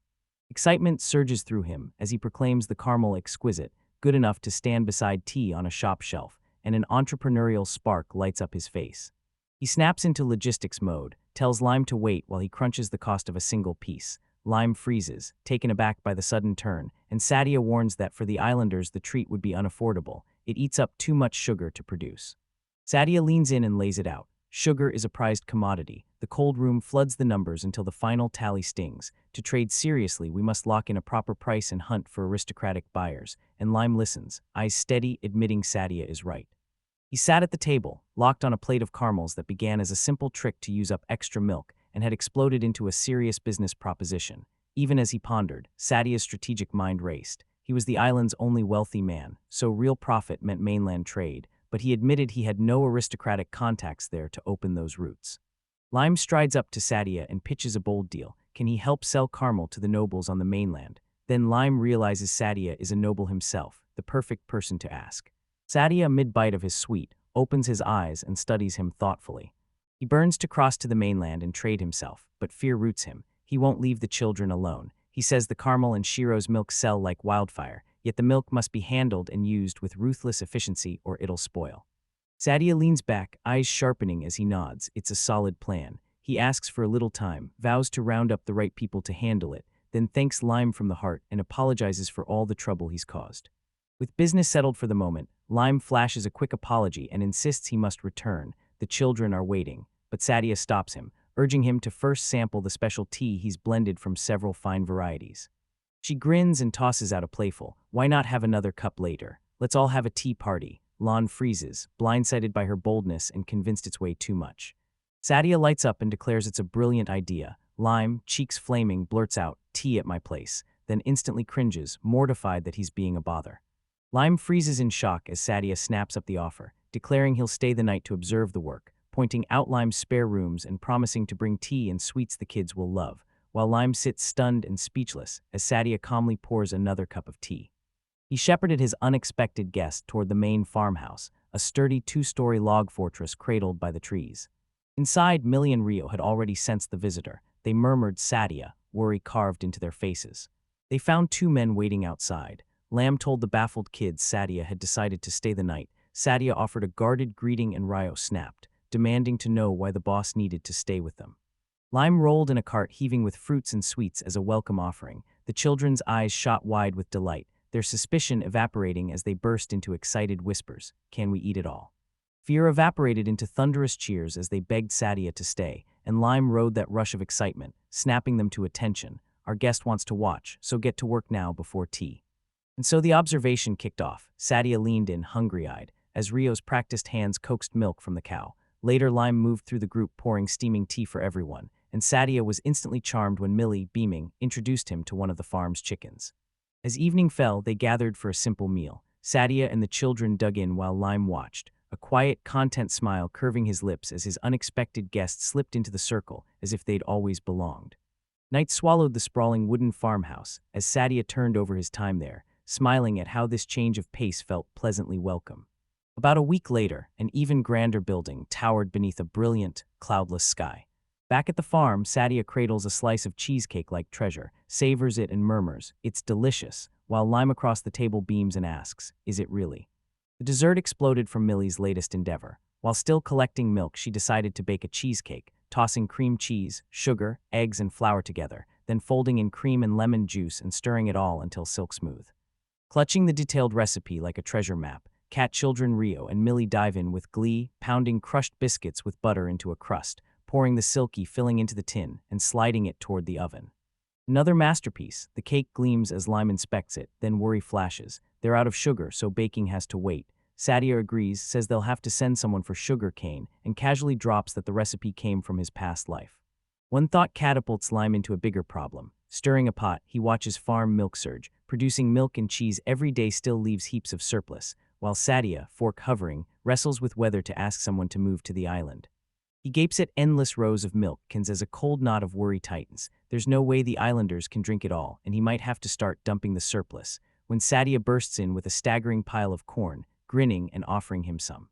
Realizing he can't possibly devour it all, he hauls the bounty over to Lime and fires him up to hand it out. On this island, everyone shares their food. A thunderbolt of understanding hits him. The colossal harvest is the direct result of his skill. Sadia, spotting him frozen in stunned silence, steps forward and asks, "What's wrong?" He presses on, crowing that a haul like this is exactly what a top-tier growth skill produces. Lime reels, overwhelmed, and brushes the thought off, and Sadia seizes the moment, bright-eyed, urging they give the corn to the princesses while pointing at the nearby cow. He declares the princesses' feed is meticulously calibrated for nutrition. They can't be given leftover vegetables, and with a calm smile, he decides to entrust the matter to Lime. Cold truth hits him. This is a lousy fix. Meanwhile, at a garden table, Satie's stomach drops as he realizes the extra milk must be dumped, and a cheery "hey" from a newcomer slices through his thought, jolting him and the person in line. A sharply dressed young man, Rodiak Rembrandt, strode in grinning ear to ear, declaring he'd finally carved out some free time to stop by, and Sadia blinked in surprise before lighting up at the sight of his friend. He squints at the meager guard detail around Rodak and calls it out. Rodak exhales, admitting he barged in unannounced the moment he snagged a spare hour and is bone-tired from the long journey. Sadia pulls him into a warm welcome, and Lime, amused by their easy intimacy, decides Rodak must be a nobleman too. Rodak's gaze snaps to Lime. "You're the farm manager I've heard so much about from Sadia." He fires, and before a proper introduction can land, he slams down a staggering proposition. Will Lime come work for him for a monthly salary of 100,000 gold, leaving Lime frozen and utterly speechless. He laughed it off as a joke, admitting Sadia would likely kill him for poaching his talent. Then his smile dropped, and he warned a person with a good grow skill was a valuable asset they could use in their own lands, spun and shouted toward the distant gate, Frank. And at the gate the stewardess stood, radiating utter exasperation, plainly displeased by Rodiak's reappearance. Lime, Sadia, and Rodak face a blonde steward who stares down, worry carved into his features, and Lime's face flickers with a hint of recognition. Rodiak whirls to Lime and snaps that the blonde is just a servant. Lime staggers, stunned. Rodiak presses on, remembering how that same man set the farm into chaos when he spilled a bucket of milk. He fixes his gaze on his servant and commands Frank to step forward and apologize properly for the trouble he caused. Frank doesn't hesitate. He drops into a deep bow and bellows a loud, formal apology. He keeps shouting apologies, remorse cracking in his voice as he blurts he was severely scolded. Lime, flustered by the intensity, rushes to calm him, insisting it's okay and there's no need to shout. Frank keeps bowing as Sadia yanks him up, demanding to know what all the shouting is about, then snaps that her lord is after the island's milk. She was sent ahead to scout and only wanted to be useful. Rodiak tells Lon it's settled and vows to educate Frank thoroughly so he won't cause any more trouble. Rodak thrusts a small pouch at Lime as a token of apology. Lime grabs it and tears it open. 3 gleaming gold coins tumble into view, his eyes snap wide, and he immediately stammers that it's not necessary. He recoils, trying to hand back the payment, but Rodiak shoves it on him and snaps that a servant's mistake falls on the master, a rule he drills into him.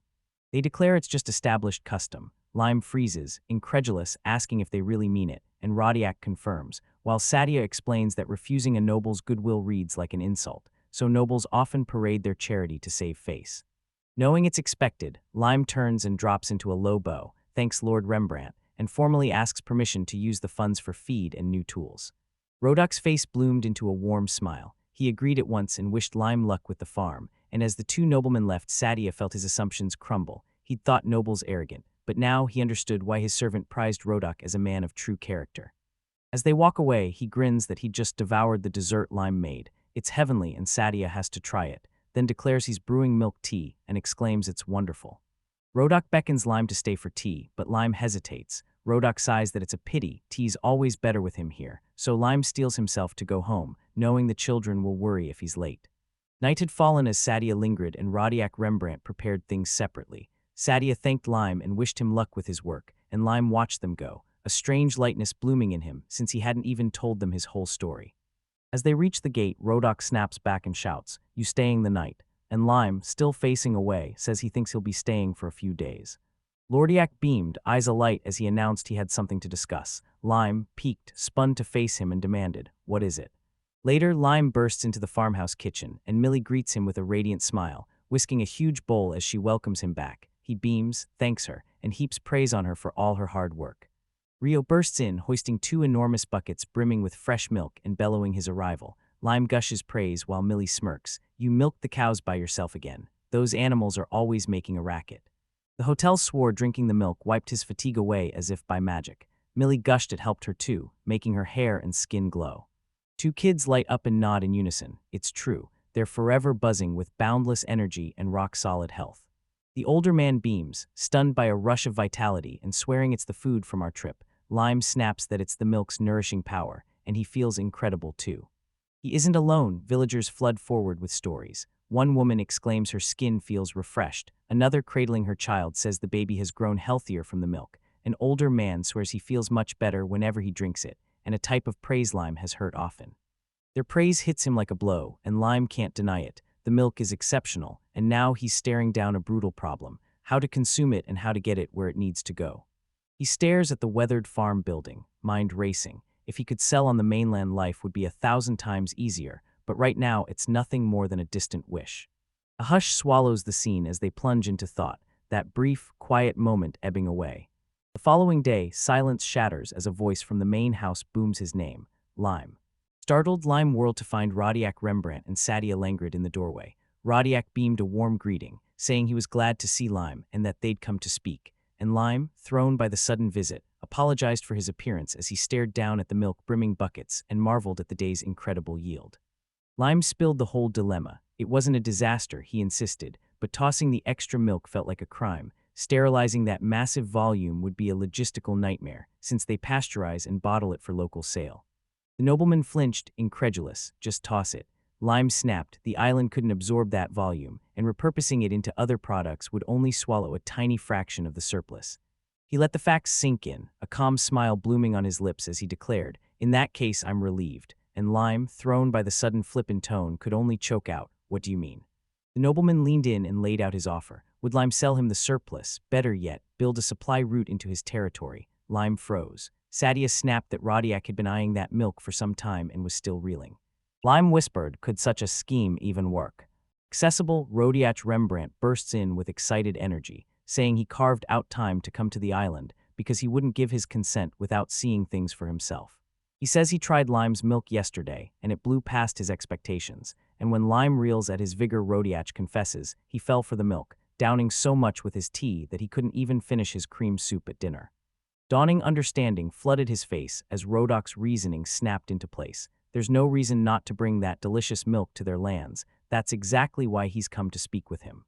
He turned to Sadia, thanking him for speaking with the others on his behalf, and Sadia shook his head, insisting he'd only sent a couple of letters. At that moment, Rodiak thrust a rolled document at Lime, declaring it the contract and demanding he read it carefully before he decided. As he begins to address Rodok, Sadia snaps in, declaring the whole victory Rodok's. Rodok had other matters to handle, yet he personally kicked off the trade talks, and Sadia finishes. It's simply the result of their interests lining up. Overwhelmed, Lime drops into a deep bow, raw gratitude choking his voice as he tells them both they have been an immense help. He unfurled the document, and his eyes tore through the terms. Rodiak promised that if any price or condition didn't sit right, they'd hash it out. Sadia cut in that the contract was only a draft for now. Then Lime's gaze locked onto one figure on the page, 520,000.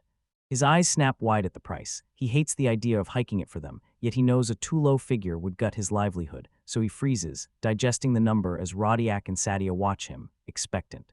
He gaped at the figure, his voice cracking. It was 3 times what he charged the island's residents, so he spun to Rodiak Rembrandt and demanded if the nobleman was certain, even daring to say the price might be too low.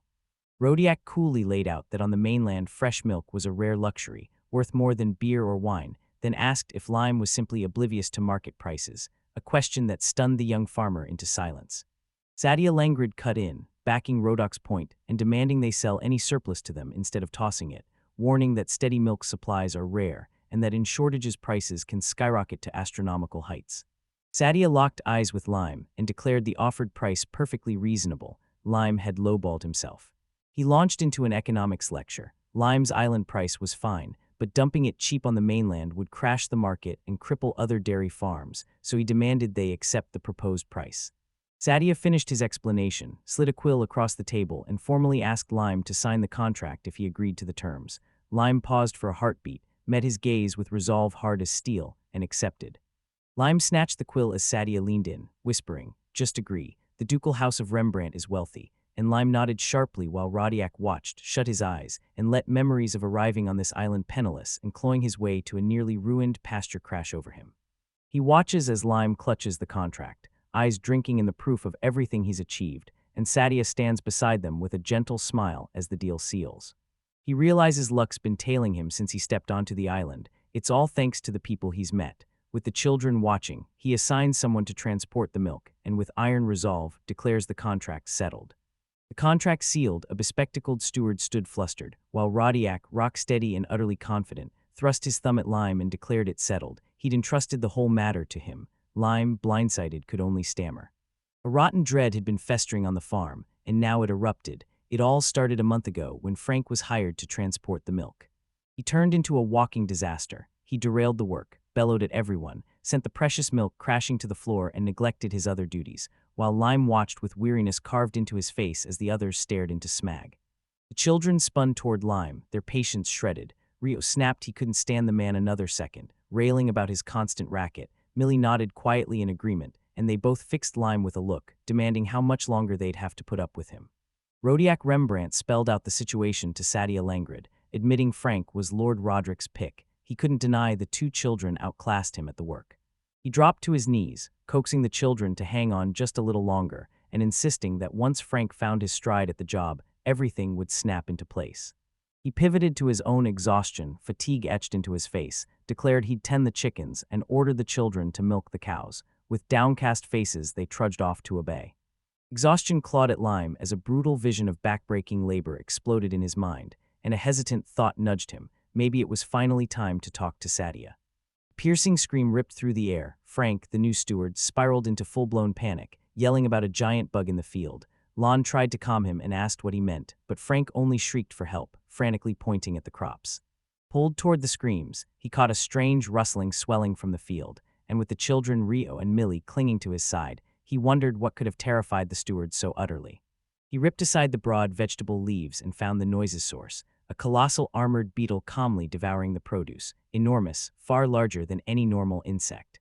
The sight slammed into him like a lightning strike. A jolt of fear, Millie cried that it wasn't just a bug but a monster. Rio snapped that it was eating all their vegetables, and Lime stood frozen, realizing he had to do something yet knowing he couldn't possibly fight a creature like this as a mere human, and briefly considered the desperate idea of requesting a hero from the mainland. Indecision froze him as Rio materialized behind with a basket of produce, asking what all the noise was. The thought that the livestock might be at risk ignited a fresh wave of panic. There was no time to waste, and he still couldn't decide what to do. Out of nowhere, Rio barreled past him straight at the towering creature. Lime screamed for him to stop, warning him not to go near it, but the boy spun back, genuine confusion on his face, asked why didn't Lime even see the bug. He stood completely unfazed by its monstrous size. Rio the catboy gapes up at the colossal beetle, eyes glittering as he whoops his admiration and blurts, "What kind of creature is that?" While the beetle answers with a low, guttural rumble and Lime stands rooted, stunned into silence. Someone strides up to it without a shred of fear, thrusts a wooden bucket forward and asks if it's hungry, coaxing it to gulp the milk inside. Lime, still bewildered, can only stammer while Millie peeks out from behind it. The beetle snaps out a string of clicks that sound like Cuba, Rio shoots. "Is that your name?" The creature clicks back like an answer, then clamps the bucket with its powerful forelimbs and starts drinking. After the creature gulps, Lime's fear slams into its calm. He blurts, "What's happening? How can this be a monster?" While Rio, totally at ease, pats the beetle's armored shell and gushes that it's the coolest thing ever. Admiration explodes into a plan as Rio looks up at the towering insect and, eyes blazing, excitedly asks if it will work with him. The beetle, now christened Cuba, erupts in a joyful cry that sounds like a yes. The children turn to Lime, begging to keep Cuba, and Rio steps up, vowing he'll take care of the beetle. Then he points at a towering stack of logs, dares Cuba to lift them, and the beetle casually hoists the heavy timber, unleashing jaw-dropping strength. They're marveling at the beetle's raw power when a familiar voice cuts the air. Sadia Langrid bursts onto the scene, startling them. He says he heard a report of a monster in the nearby forest and raced over to warn them, revealing it's a rhinoceros beetle-type creature called a Heracles, and reassuring them it's an herbivore and generally peaceful.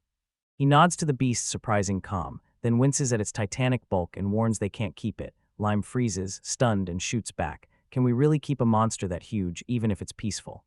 Nearby, Rio leans in, worry carved across his face as he races through the dangers. What if the beetles suddenly snap and turn violent, sending the cows into panic? The risk is far too great. His concerns land on Lime like a punch. He drops his eyes, curls his hand into a tight fist in reluctant agreement, and whispers Rio, a quiet confession that the fears were true. Before a verdict can fall, Rio rockets to the beetle's side, roaring his protest and swearing the creature obeys him, then fixes Lime with a pleading glare and demands why they'd drive it away. He storms up to Lime, voice roaring with emotion, reminds him he too was once driven away and demands, "Would you condemn the beetle to that same fate?" The accusation slams into Lime like a thunderclap. His mind races, shoo the beetle away and it could drift into neighboring farms and start attacking people for food, and he frantically pictures where it might turn up next, while Sadia, eerily calm, says if the beetle turns violent he'll handle it. Rio's voice sliced through Lime's thoughts, "Drive the beetle away and I'm gone too." The ultimatum slammed him into a choice, and seeing their fates mirror each other, he chose to keep the beetle, feed it, and press it into useful work. His eyes locked, unblinking, he'd already chosen. He strode beside Sadia Langrid, the aristocrat, declaring the situation perilously delicate, curiosity burning in him even as unease gnawed at his gut over the unfolding events. Rio drops to his knees, begging Sadia not to leave, but Sadia apologizes. The island needs him and he has no choice.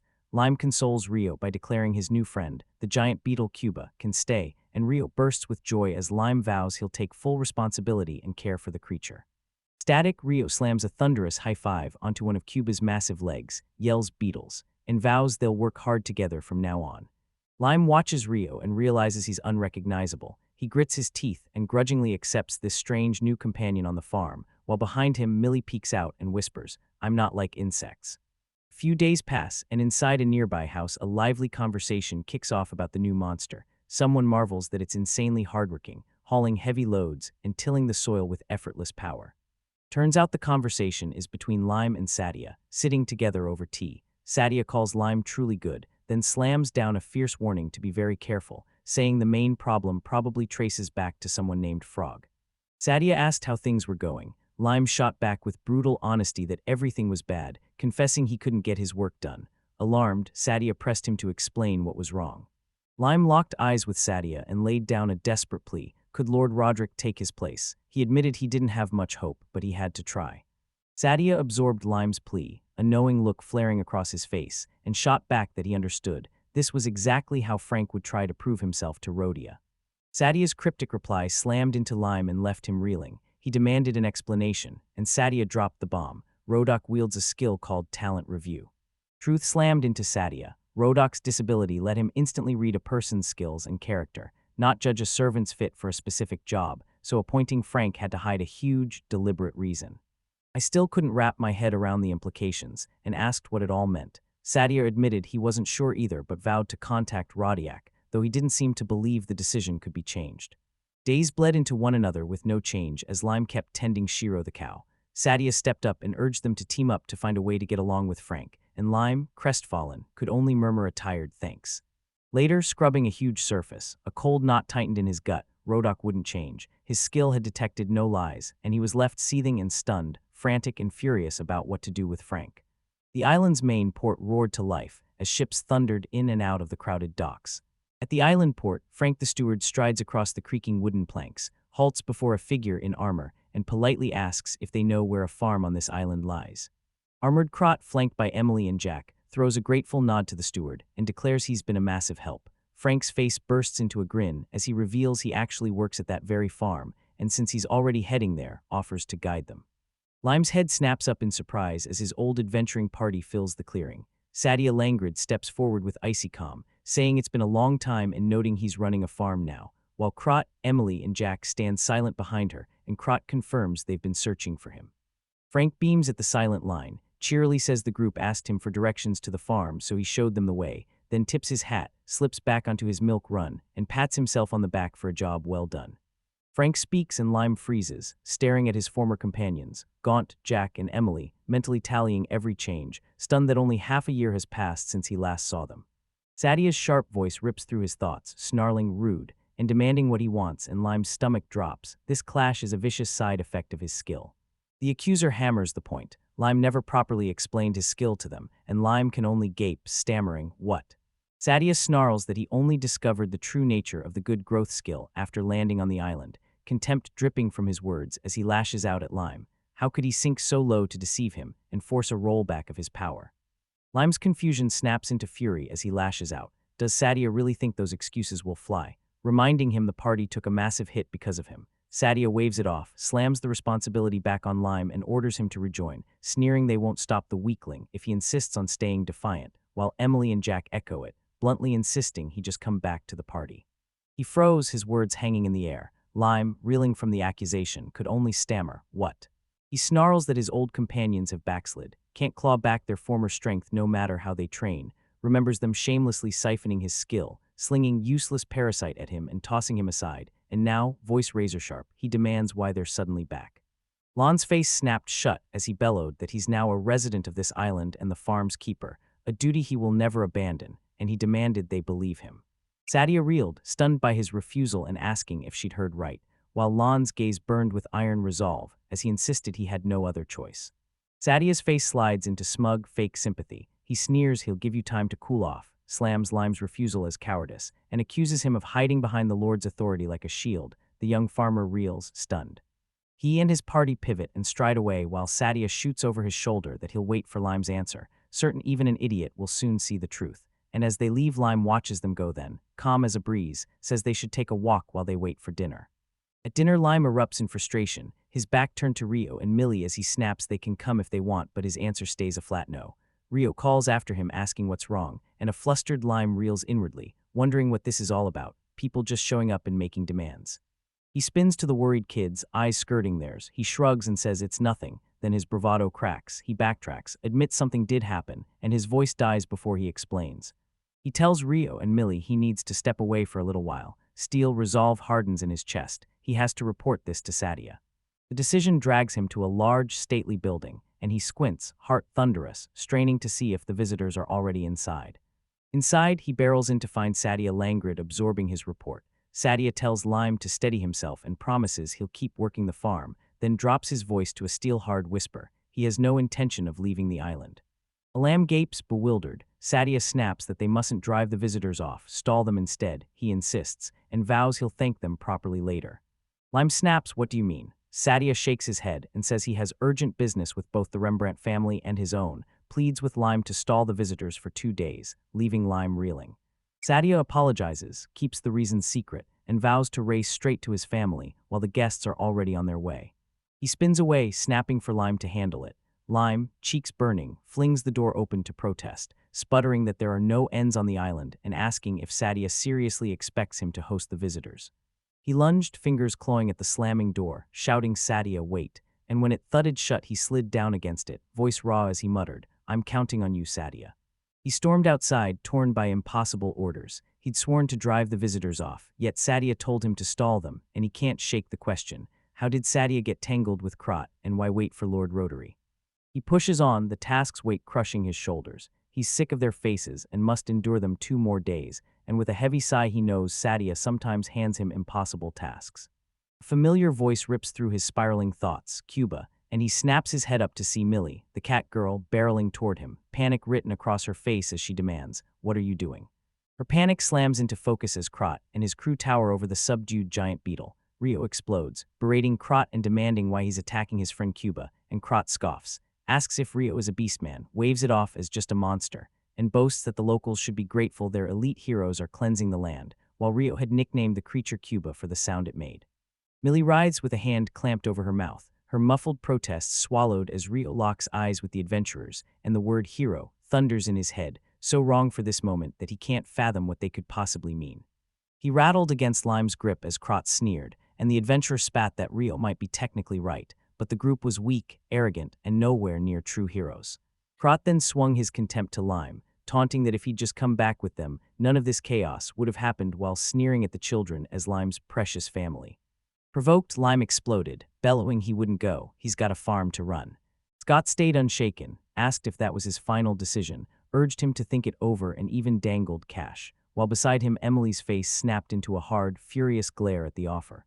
As the argument teetered on the brink, Sadia languid slid between them with a smirk, reminded Lime that locals must host heroes, declared they'd be staying at his place, then leaned in and whispered for the party to be delayed 2 days. His quiet request left Limestunt stunned. The children erupted, shouting they wouldn't live near the adventurers. Sadia's calm cut through the noise, since there were no ends on the island, refusing them would cause trouble for other adventurers. He declared they had no choice, and told Lime to use him as he saw fit. Lime stared at his farmhouse and finally relented. He announced they could stay, but they'd have to sleep in the barn with the cattle. Millie looked up, stunned, and he simply nodded, sealing his decision. Kneeling lay in the hay as Lime forced out an apology for scaring the children. Rio looked up at Lime, insisted he was fine, but snapped that he hated seeing Lime dragged into trouble by the visitors.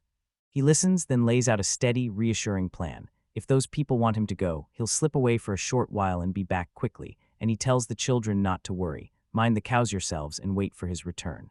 The kids' eyes go wet and their faces crumble as they realize that even when he's the one in trouble, Lime is still thinking of them. Overwhelmed, he sweeps them into a crushing embrace and, voice-breaking, thanks Millie and Rio by name. He pulled him into a fierce embrace, Shiro the cow standing nearby, and vowed, voice raw, that he loved them and would always be by their side no matter what. They sink into the hay. Millie says the straw bed yanks her back to the old days and asks Slime if he remembers making it when they first met. He meets her gaze, fondness warming his face, and assures her he does. David exhales, calls the night, and in a soft voice urges the children to close their eyes and sleep. They bed down for the night as the sun plunges beneath the horizon, swallowing the land in a hungry, violet twilight. Night swallowed the day, and one stubborn thought lingered. Tomorrow, work waits. Over the next 2 days, Lime's job exploded into chaos as Crot and the other adventurers swarmed him, barking orders that he cook for them while they lounged or sparred a few paces away. On the third morning, Crot strode up again with Jack and Emily flanking him and demanded to Lime, eyes sharp, "Have you changed your mind yet?" Lime stormed past with buckets in hand and barked, "I'm busy, don't talk to me." Behind him, Jack muttered that Crot was an idiot and that Lime wouldn't listen no matter how hard he tried, and Lime inwardly admitted his patience had finally reached its breaking point. Chaos erupted as Jack surged forward, brandishing a massive axe at him, and Lime's stomach dropped. These so-called heroes were pointing a weapon at an ordinary person. The armored man roared he'd force Lime to learn his point through pain. Unfazed, Lime sneered, "Don't you feel any shame? They were cowards who couldn't even stand by their own words." Rage boiled in Jack as he snapped, "Why should I even listen?" A final shout ripped from him as he slammed the axe down. Crot and Emily watched in horror, but for Lime time itself crawled. The weapon's arc lay bare before him, and he sidestepped the lethal blow with impossible ease. She stands stone-cold as Jack, sweat pouring and eyes wild with bewilderment, snaps that the adventurers can't be this weak and blurts aloud whether they've lost levels. Crot is just as stunned, his mind refusing to catch up. Then everything erupts. Emily, blazing with rage, levels a magic crystal at Lime and threatens to strike him with sorcery. Crot screams for her to stop, but her fury crackles in the air, and Lime watches the chaos, knowing it's spiraled into something far worse.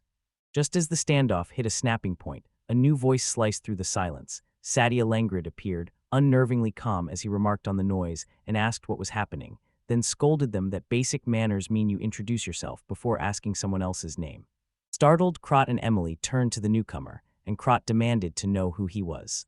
A young man with long, wavy hair strides forward and formally welcomes the adventurers, declaring himself Sadia Langrid, Lord of the Island, standing just behind Crot and the others as the title Lime stares in utter shock reverberates in his mind. Crot strides forward as the party's mouthpiece, firing off a blunt apology for the intrusion and a polite nod of thanks for the Lord's hospitality. As the adventurer speaks, Lon can only replay Sadia's sudden arrival, and Sadia watches Crot with a subtle, knowing smile, wondering what he's plotting. Asked what business had brought them to him, Crot's face hardened. He declared he had a matter to take up directly with Lord Langrid, then formally petitioned for permission to have Lime join their adventuring party. The request blindsides Lime, leaving him reeling, and Sadia demands an explanation, pointing out Lime was part of their group before he suddenly left and moved to this island, so why would his permission be needed now? God insists they travel together again, claiming Lime told them he needed the Lord's permission to leave, casting Lime's exit as a sudden, heartbreaking vanishing. Sadia listens and mentally catalogues Crod's smooth courtesy and how he swaps his manner to fit whoever's watching. He declares they've come back for him. Sadia isn't fooled. His jaw tightens as he wonders how Crot can lie so calmly, knowing lying to an aristocrat could be a crime. Lime stands frozen, dumbstruck by the fabrication. His face is calm as stone while his mind races. He strips Crot's tail bare and sees it for the lie he's not meant to swallow. He knows the true version and is certain his skill will handle it. His crowd lunged to patch things up, insisting it was a misunderstanding and that Lime was one of them now, but Sadia's face stayed stone-cold as he shot back. How could that be when Lime himself said he'd been kicked out? He waved off the clashing stories, scoffing that he didn't care which was true. To him, it was blazingly clear who spoke the truth, and he was sure this wasn't just a simple expulsion. Razor-sharp gazes locked onto Lime, probing for the invisible bond to his old party. He saw a flicker of shock cross Lime's face, that familiar look, and Sadia slammed down his claim. Lime was his property now, and anyone who wanted him back would have to pay. As Crot registered the demand, Sadia pounced, weaponizing the law. He demanded to know if they really meant to seize Lime against his will, and warned that doing so would be a crime against him. Satisfaction flared in Sadia's eyes as Crot barked they'd pay whatever it took. The instant yes nailed Sadia's hunch, and a sly, knowing smirk curled his lips. When Crot demanded the exact sum, Sadia's smirk split wider. After a brief theatrical pause, he tossed out the price, at least 1 billion gold, by his modest calculations. That astronomical figure left the adventurers speechless. Crot practically bellowed it back in disbelief. Jack and Emily stared wide-eyed, and Lime watched, puzzled, wondering whether Satio was dead serious or had named an impossible price to politely, but firmly refuse their request. He watched the tense negotiation, mind racing. He knew Crot and the others had burned through every coin, and with their levels slashed, they couldn't take the high-paying S-rank quests to make more. And when Crot stammered to Sadia that the sum was impossible, Sadia's cruel smirk surfaced as he mocked the rumors of their S-rank exploits, and when Crot could only splutter denials, Sadia pressed on, scoffing that maybe they never had that wealth at all, and their reputation was just an empty boast. Crot reels, eyes wide. What are you talking about? Sadia stays icy calm, reminding him he actually has something to pay with, then drops a bomb. That mountain of adamantite Crot's party supposedly stole a year ago, and the plan to break into the mine and dig up more. Disbelief slams onto his face, his eyes blown wide and unseeing. Behind him, Emily and Jack stand nailed to the spot in the same stunned silence, their faces mirroring his shock. His eyes snap into focus as the accusation slams into him, his mind scrambling, only a stunned, questioning sound slips out. The accusation slams him back to the image of Lime, clutching a massive crystalline chunk of adamantite. As Lime explained, it's an incredibly rare, priceless element pulled from only a handful of mines, used to harden weapons or fashion costly jewelry, and even wondered aloud if they were planning to steal it. Snapping back to the present, Crot demands to know what they mean, panic clawing at him at the thought he'd traveled with such people. Rodok, calm as stone, lays it out.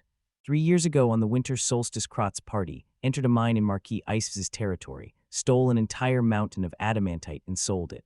The transaction's records are perfectly preserved, and time asks if that land now belongs to Lord Rembrandt.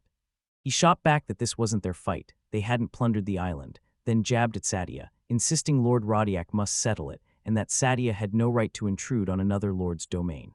Sadia merely smiles, bristling at the insult of calling a hero's mountain and cave explorations a crime, then fires a final, razor-edged question. Is forging a mining permit not a crime? Crot goes speechless, the word permit choking him as his party stares in stunned silence. Sadia Langrid lunged at the stunned adventurers with a brutal charge. Adamantite is a fiercely valuable ore that demands an extraction permit. Since they clearly had none, he thundered, they'd forged one and slapped a nobleman's name on it.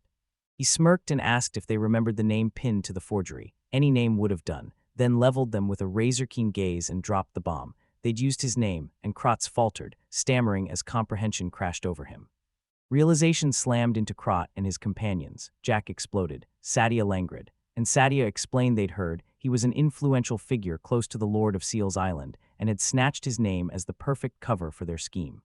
From the sidelines, Lime finally saw the dread in Sadia's eyes the moment Crot's name dropped. Before he could even breathe, Sadia burst into his side. He'd been blindsided by accusations that he illegally issued the Marlow Mines permit, a matter he swore he knew nothing about.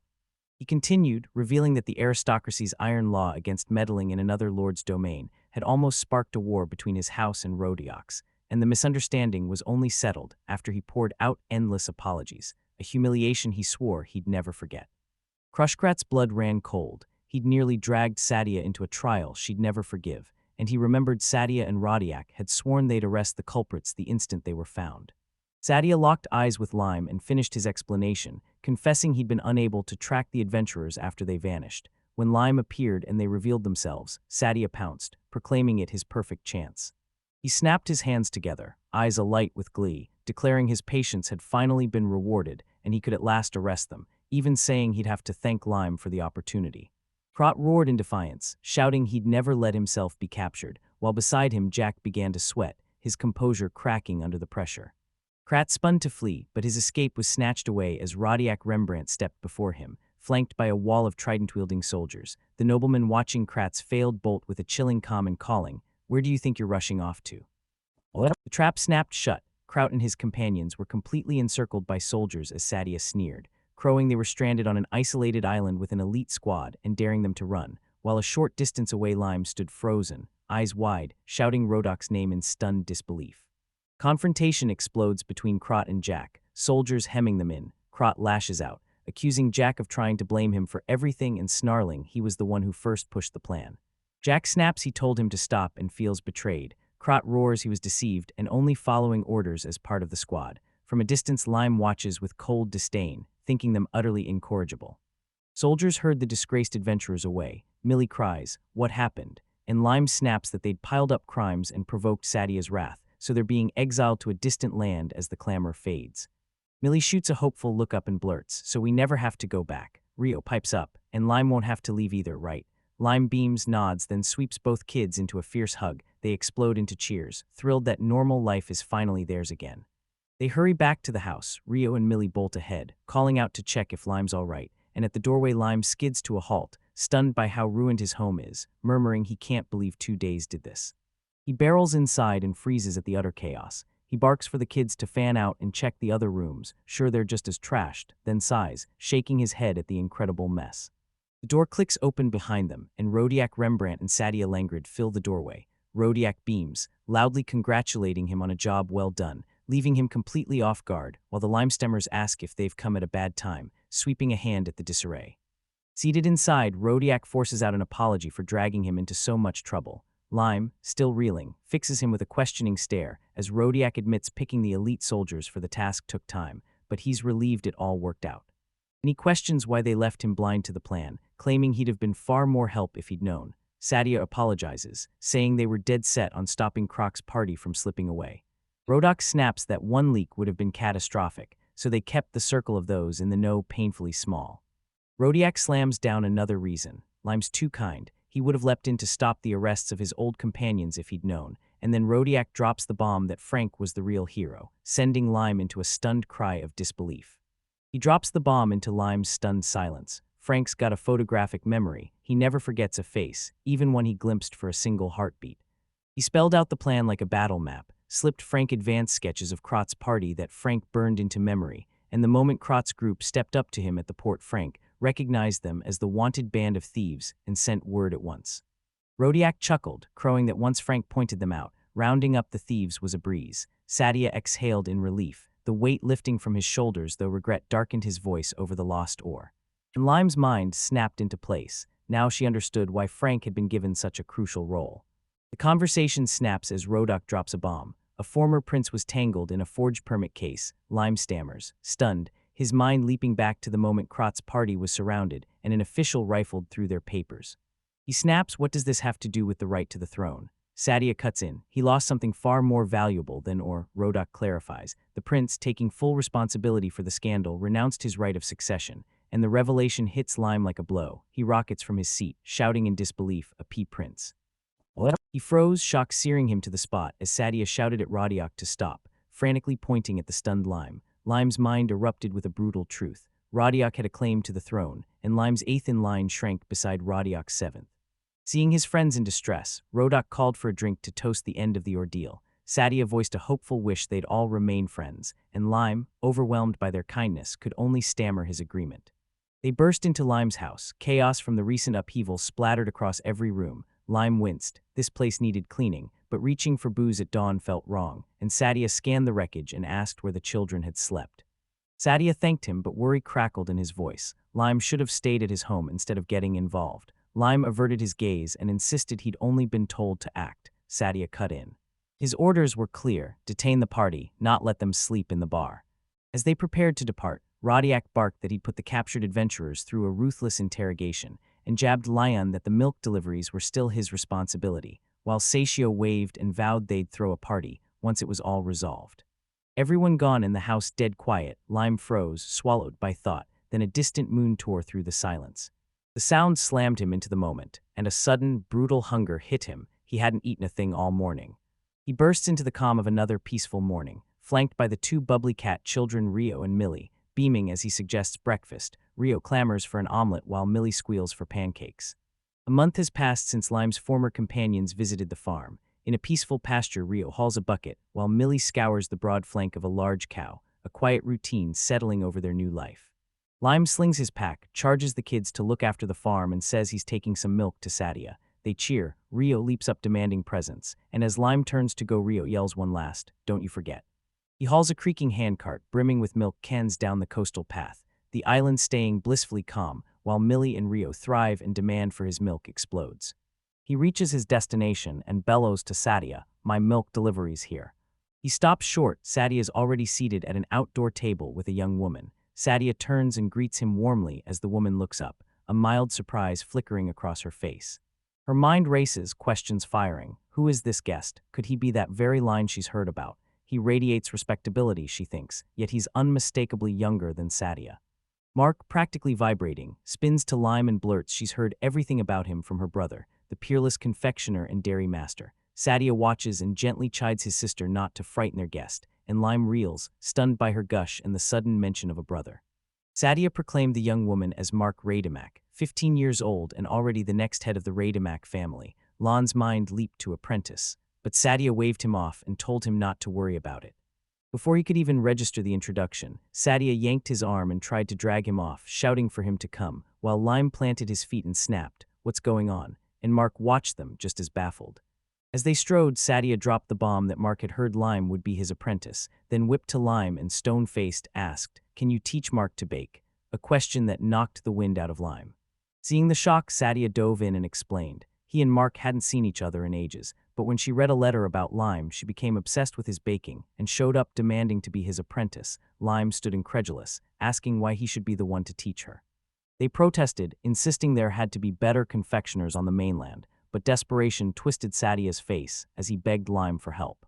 Sadia slammed his palm down and ripped into why he was urgent. Lime's desserts were a rare treasure, unlike anything on the mainland, and then he dropped the bomb. His father had once gotten crucial help from someone to sort a licensing matter.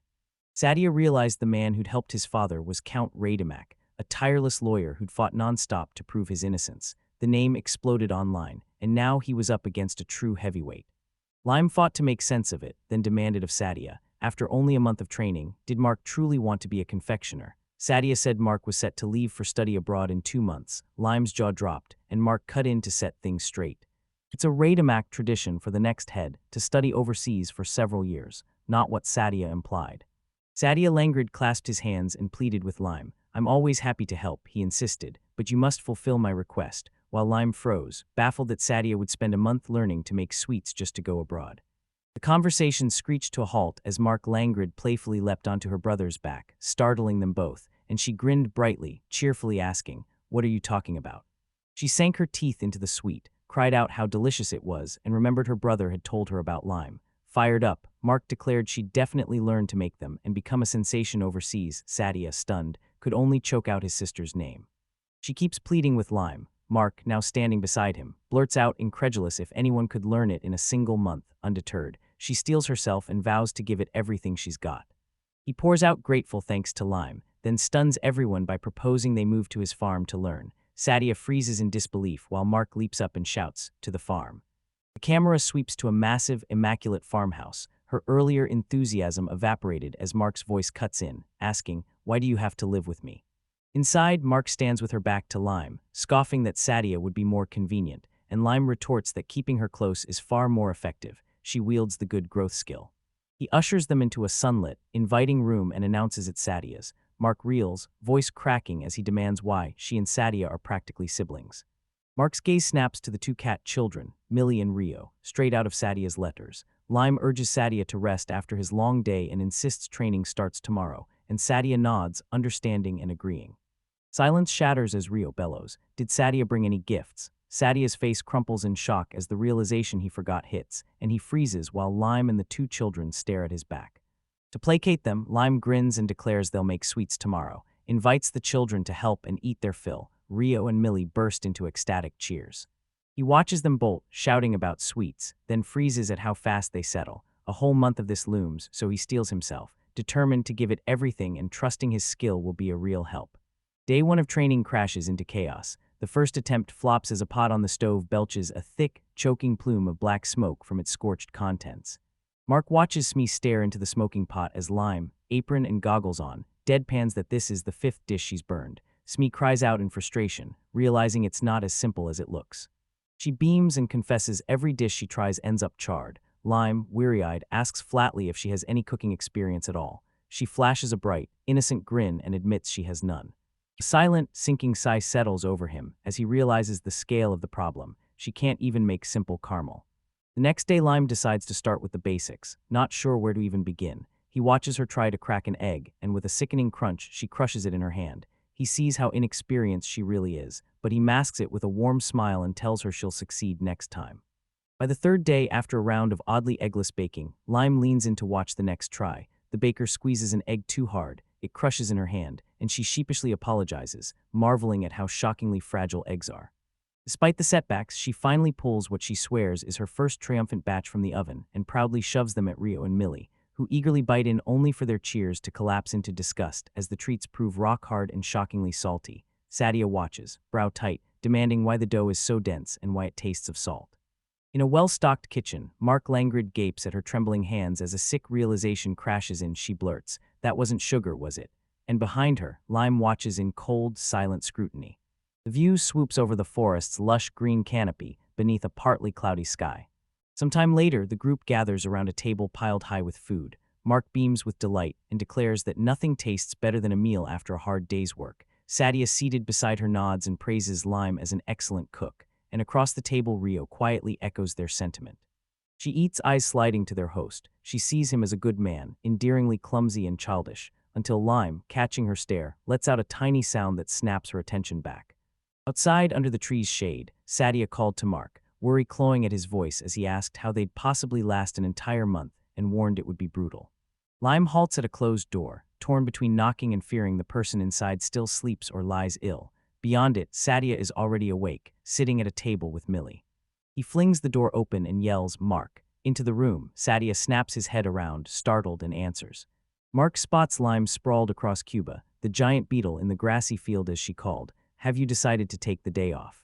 It whirls to her, declaring he's not slacking, just gathering his thoughts and promising to resume training at full force tomorrow. Mark leans in, presses him, asks if he's forgotten his studies, and snaps that she's never seen a beetle this big. Lime snaps at her to take her lessons seriously, storms off, and as he walks away a quiet doubt creeps in. Maybe he's been too strict with an aristocratic child.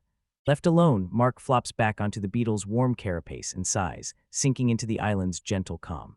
Her peaceful moment shatters when the catboy Rio slips in and asks if she came to play. Mark startles upright as Rio pats the beetle and announces it's time for work, and she watches them drift into a warm childhood memory. She snaps out of her reverie, says she's leaving, and wishes Rio luck with his work. He thanks her as the giant beetle stirs with a faint twitch. As Mark begins to walk away, her gaze snaps to a simple, handcrafted wooden slingshot lying in the grass. Rio snatched it up in a flash. Mark asks what it is, and the boy beams, proudly saying Boss Lime made it for them. He lunges for the slingshot, claiming he plays with it and asking for it back. Mark frowns, baffled, asks if it's Sadia's. Rio turns toward her just as puzzled and simply calls Boss. Confusion knots her as she watches the boy and the giant beetle stride into the trees and vanish. Day bleeds into dusk as the forest exhales, sinking into the hush of the evening sky. Later that night, inside their home, Lime and the two children, Rio and Millie, lay tangled in one bed, breath slow and even as peaceful slumber claimed them. The leap refuses to come from Mark, and she lies awake, mind heavy with thought and troubled by the day's events. Sleep refuses her. She hauls herself upright and slips into the kitchen. In the hush before dawn, she sets about preparing something, the soft clatter of utensils ringing through the still air. On the 7th day of Mark's training, the house explodes to life as a blunt lesson on kneading dough kicks off.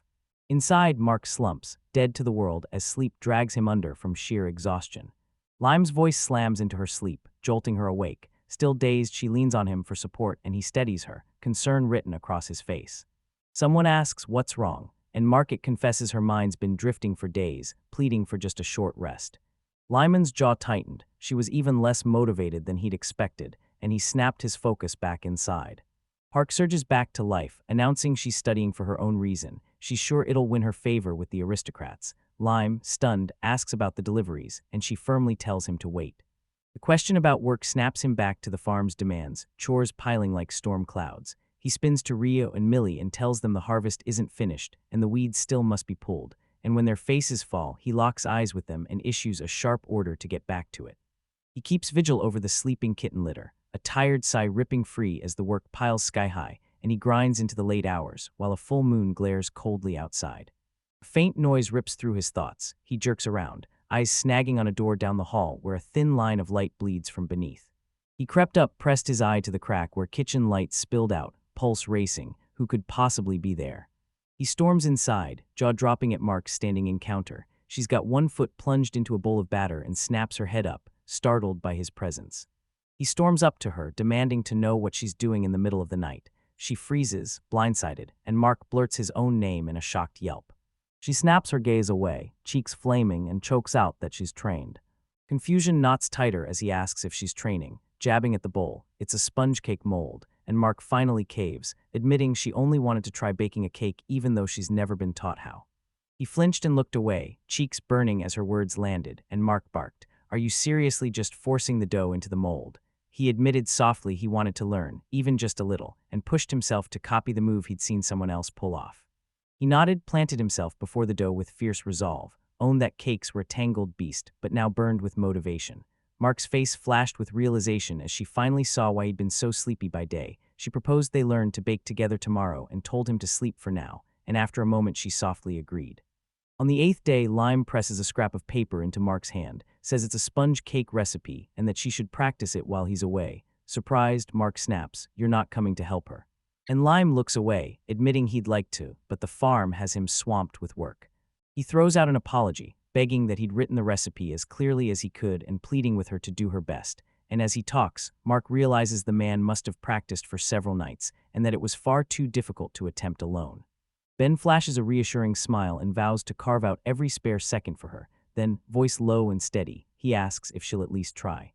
She fell silent, her eyes dropping to the handwritten recipe, then snapped back up as surprise and contemplation flickered across her face. Her focus snaps back to the recipe. She emits a tiny puff of gas, then reads the first step. Place eggs in a bowl, beat them with a whisk, add sugar and mix. She launches the process, follows the next instructions with laser focus, beats the mixture on low until it turns silky and uniform, then sifts in the flour and folds it in with a spatula, each motion deliberate. She fights through a maze of intricate steps, whisking melted butter and milk into a portion of the batter, folding it into the rest, then pouring the mixture into a mold to bake, while one sharp thought slices through the rhythm. She's tired. She scours the recipe book, hunting for the fatal flaw as the dough lies flat and the page names several likely culprits. A few hours later, Lime returns, and she greets him with a bright, cheerful smile, insisting she only stepped away for a moment. She pushes on without mercy. The 10th day passes, then the 11th, the 12th, and the 13th, and by the 20th she's visibly exhausted, determination warring with bone-deep fatigue as Lime and the children watch on. The grueling effort explodes into another crushing failure. She slumps over the counter, eyes glued to the pitiful cake, gasping, "It's no good, not even close to the ideal I was aiming for." He throws out encouragement like a lifeline, begging her not to be angry. It's miles better than her first attempts, and she spins on him, eyes blazing, snaps, "What are you talking about?" and yells that it's all his fault. Her tirade roars on, the recipe book brandished like a dagger, as she snarls that he swore he could only cook with her watching yet ran off, insisting you can't make a perfect dish by just following a recipe and sneering, "You're a complete fool." Surprise ripples through the air as Mark stands hunched, frustration coiling in him. From the side, the cat children Rio and Millie cut in, declaring Lime an inhabitant of the island, and worse, Sadia's property. Rage steals her features. She whirls around the facelime, eyes blazing with renewed purpose, and roars, "If he's to be treated like property, his first duty is to obey my brother's orders." Her fierce demand crashes into Lime's calm denial. He tells her she's mistaken, and Mark freezes, stunned by the cool reply. Before she can fully process his words, a new voice slices in. Sadia, her brother, bursts in saying he came to check on the matter, and Mark stares in shock as Lime leans close and quietly confirms that, under the island's laws, the residents are indeed the Lord's property. Sadia turns to the group, voice calm and steady, credits the island's survival to everyone's hard work, singling out Lime for running the farm, and snaps that without the islanders they wouldn't have so much as a scrap of bread, something Lime above all should understand. His gaze locks on his sister, hardening as he snaps at Mark to retract her words and apologize to Lime, then lands a cutting rebuke. Her attitude is unbecoming of an apprentice. The reprimand cuts Mark silent. She grits her teeth, shame and frustration contorting her face, and Lime looks on, concern flickering as he begins to explain that he doesn't have the time. Mark confronts Sadia, but Sadia snaps, her voice searing with frustration as she lashes him a pushover for letting Lime trample him, and even asks if her aunt taught him to put himself first. Mark reels, Sadia barks Mark, and strikes him hard across the face, leaving Lime, Rio, and Millie stunned into silence. The slap split the air, Mark's anger shattered into stunned horror at what she'd done, and she murmured, "Brother." Sadia kept his head bowed, his face unreadable, and as they began to walk away, Lime breathed a quiet apology, confessing he never meant for things to escalate this far. He watches them go, worry carved into his face. Lyman demands they bring Mark back, then backpedals and waves it off. He's fine, and Sadia snaps a flat, uncompromising no at him. Keisha cuts through the tension and announces Mark will leave to cool down. He turns on his heel and storms off, leaving Lime, Rio, and Millie behind. Night swallows the day, leaving a lone, simple meal waiting on the table inside the quiet, moonlit house. The three of them pick at their plates under a leaden hush that crushes their once lively dinner chatter. Rio shatters the quiet, murmuring Mark's name and confessing it's boring without him around. Lime can only agree, watching how the house has sunk into an eerie silence, while Millie keeps eating with a sunken, downcast expression. He broods in silence at the dinner table with the children, a heavy, somber hush hanging over them. Millie spots the sharp displeasure carved into Sadia's face, and Rio shoves his plate aside, saying he's lost his appetite, certain Sadia won't speak to him now. Silence shatters as he hurls his chair back and springs up, telling the children to wait while he storms off to find Sadia, and Millie offers a small, quiet nod. Outside, a hungry wind lashes through the trees as the sky churns into darkness. Clutching a lantern, he steps into the bruised twilight, replaying the argument in his head. It hits him they'd never fought this fiercely before. He presses on with his search, his mind snapping to Mark and Sadia. He's sure Mark spat words in rage, and he desperately hopes Sadia isn't too shaken by their clash. Elsewhere, Mark sits alone on the ground, her shoulders sagging under crushing dejection. Sorrow drains from her eyes as her features snap into a mask of unbreakable determination. She stood silent with her back to him as Lime stepped forward, urged they head home for dinner, and warned everyone was worried. Marsh snapped, "So what?" Lime skidded to a stop a few paces away and called her name again, reminding her training was over for the day. After how things had unfolded, he'd picked up on her strange behavior, so he asked what was wrong. She looked up, surprised. She hunched on the ground as Lime crouched beside her, and, voice low and probing, pressed her on why she'd suddenly started whipping up sweets. He could tell she was racing against time. His question hit like a hammer. Mark snapped her head up, realization widening her eyes as his words sank in. There had to be a reason for her sudden urgency, didn't there? She could only whisper a small, questioning, "Huh." Lime and Mark sit on the sand as waves lap at their feet, and a small lantern spills a soft glow beside them. After a tense silence, Mark shatters it and demands to know why. Her earlier words snap back to him. She shuts her eyes and mouths a rehearsed line to charm the other girls, while Lime listens in silence, his face unreadable. He sneers at her tidy excuse, saying if that was the only reason she never would have fought so hard, then drags up how distraught she was when Sadia became angry. His words strike Mark of guard, and she stills, wondering quietly if her real motive is tangled up with Sadia. He presses harder, demanding to know what she'd do if she learned the truth and warning she might be powerless to help. Voice cracking, heart heavy, he confesses his true feelings. He doesn't want her to leave or to fall out with Sadia. Softness spreads across her face as childhood crashes back. A grand, sprawling estate blooms in her memory, and she reveals that her entire family used to spend their summers at Sadia's estate, the place that shaped so many of her formative moments. Memory snaps into focus. Young Mark sits riveted as Sadia crushes his mother at chess. He remembers playing with her brother in that very room, remembers Sadia always outsmarting everyone at every game, and Sadia quietly, feeling how much she learned from him back then. Memories slam into her, Sadia teaching her to fish, steadying her hand on a small knife, pressing a handmade slingshot into her palm. She says she trailed him everywhere and admired him most in the world, but the warm recollection snaps as she starts to tell of one particular summer. She recalled, eyes blazing with joy, how she tore through the estate woods while Sadia sprinted after her, yelling her name and warning that it was dangerous, but she blew him off. One careless step sparked disaster. She slipped on the uneven ground and hurtled down a steep, rock-strewn embankment, and from the top Sadia could only scream her name, terror ripping from her throat.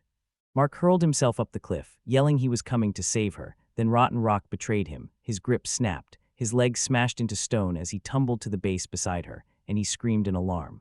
He shoved calm into his voice, telling her to breathe and promising help would come, but hours crawled into night, hope bled away, and they had to spend the night at the cliff's base, leaving a frightened Mark to wonder what would become of them. Though he was in trouble too, Sadia pressed a tiny scrap of food into her hand. Her stomach growled, she was starving, and when she stared at the offering, a sudden, hard resolve slid across her face. Mark Langrid sinks her teeth into the food Sadia offered, the crunch hitting like shattering glass, rock hard and brutal with salt, nothing she's ever tasted, and Sadia just laughs, calling it an emergency ration, the backup every adventurer carries. She bit down and a mysterious surge of strength flooded her body, the flavor strange yet fiercely restoring her. A single taste rips her into a vivid memory. She was a terrified little girl clinging to her brother, only a boy himself, who cradled her through the night. She remembers it clearly even now, and though he must have been scared too, he never left her side until help arrived the next morning.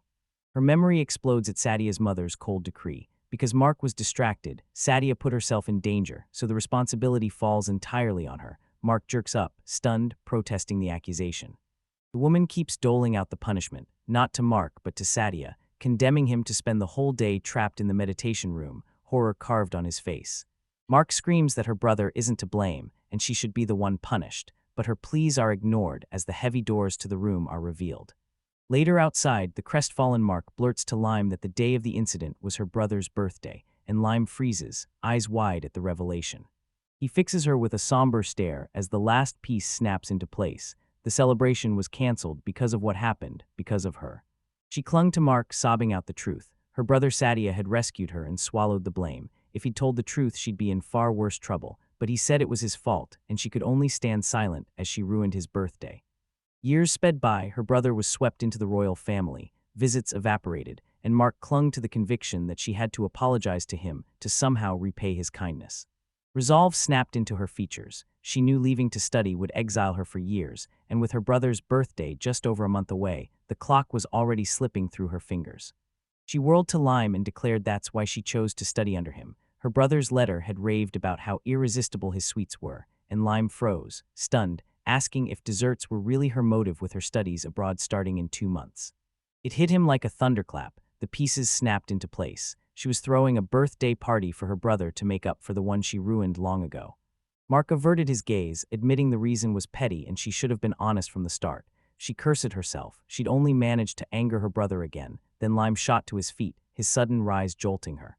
He fixed her with a fierce, determined stare. When he realized that was her goal, he swore they'd act. He urged them to bake sweets together and throw a birthday party for her brother, and Mark looked up, a glimmer of hope in her eyes.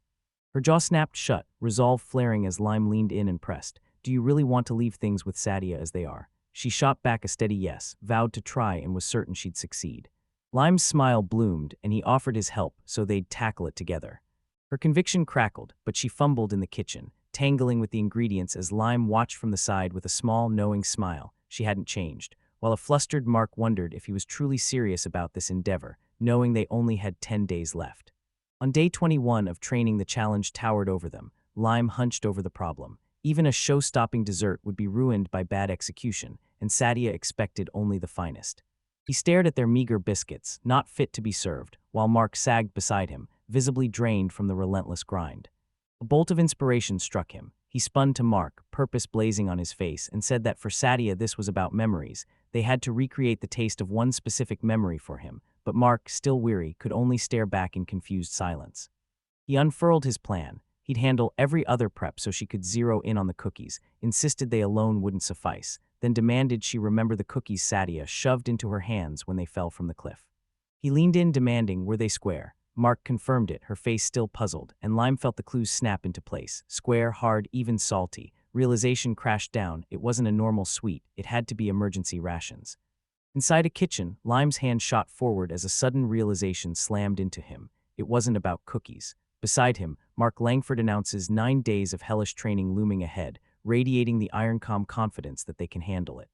On the 30th day, Lime stood like a gatekeeper in his doorway, welcoming a visitor with an unreadable grin as Sadia Langford stepped forward, eyebrow arched, declaring how odd it was that Lime had invited him in for tea. He steps inside and a jubilant shout explodes as Rio and Millie, clutching huge bouquets, rush up and cheer, "Boss, happy birthday." Surprise slams into Sadia. The room explodes with decorations, and a banner on the wall wishing him a happy birthday, leaving him speechless and utterly bewildered. Mark, his sister, cuts the silence and speaks first, calling him brother, apologizing for the tea incident, owning up that she was wrong and saying she's already made amends with Lash. Mark slides a plate of plain galettes across the table, saying they're his apology for ruining Sadia's birthday when they were kids. Nostalgia crashes over Sadia the moment he recognizes those simple crackers, and Mark, voice soft, urges him to eat. He claws at the edges of the day, the moment he plunged from the cliff, snapping back into focus. Memory lands and Mark cuts in. She made the galettes, but Lime was the one who laid the whole feast out across the table, and Sadia watches, stunned. She'd wiped those details clean.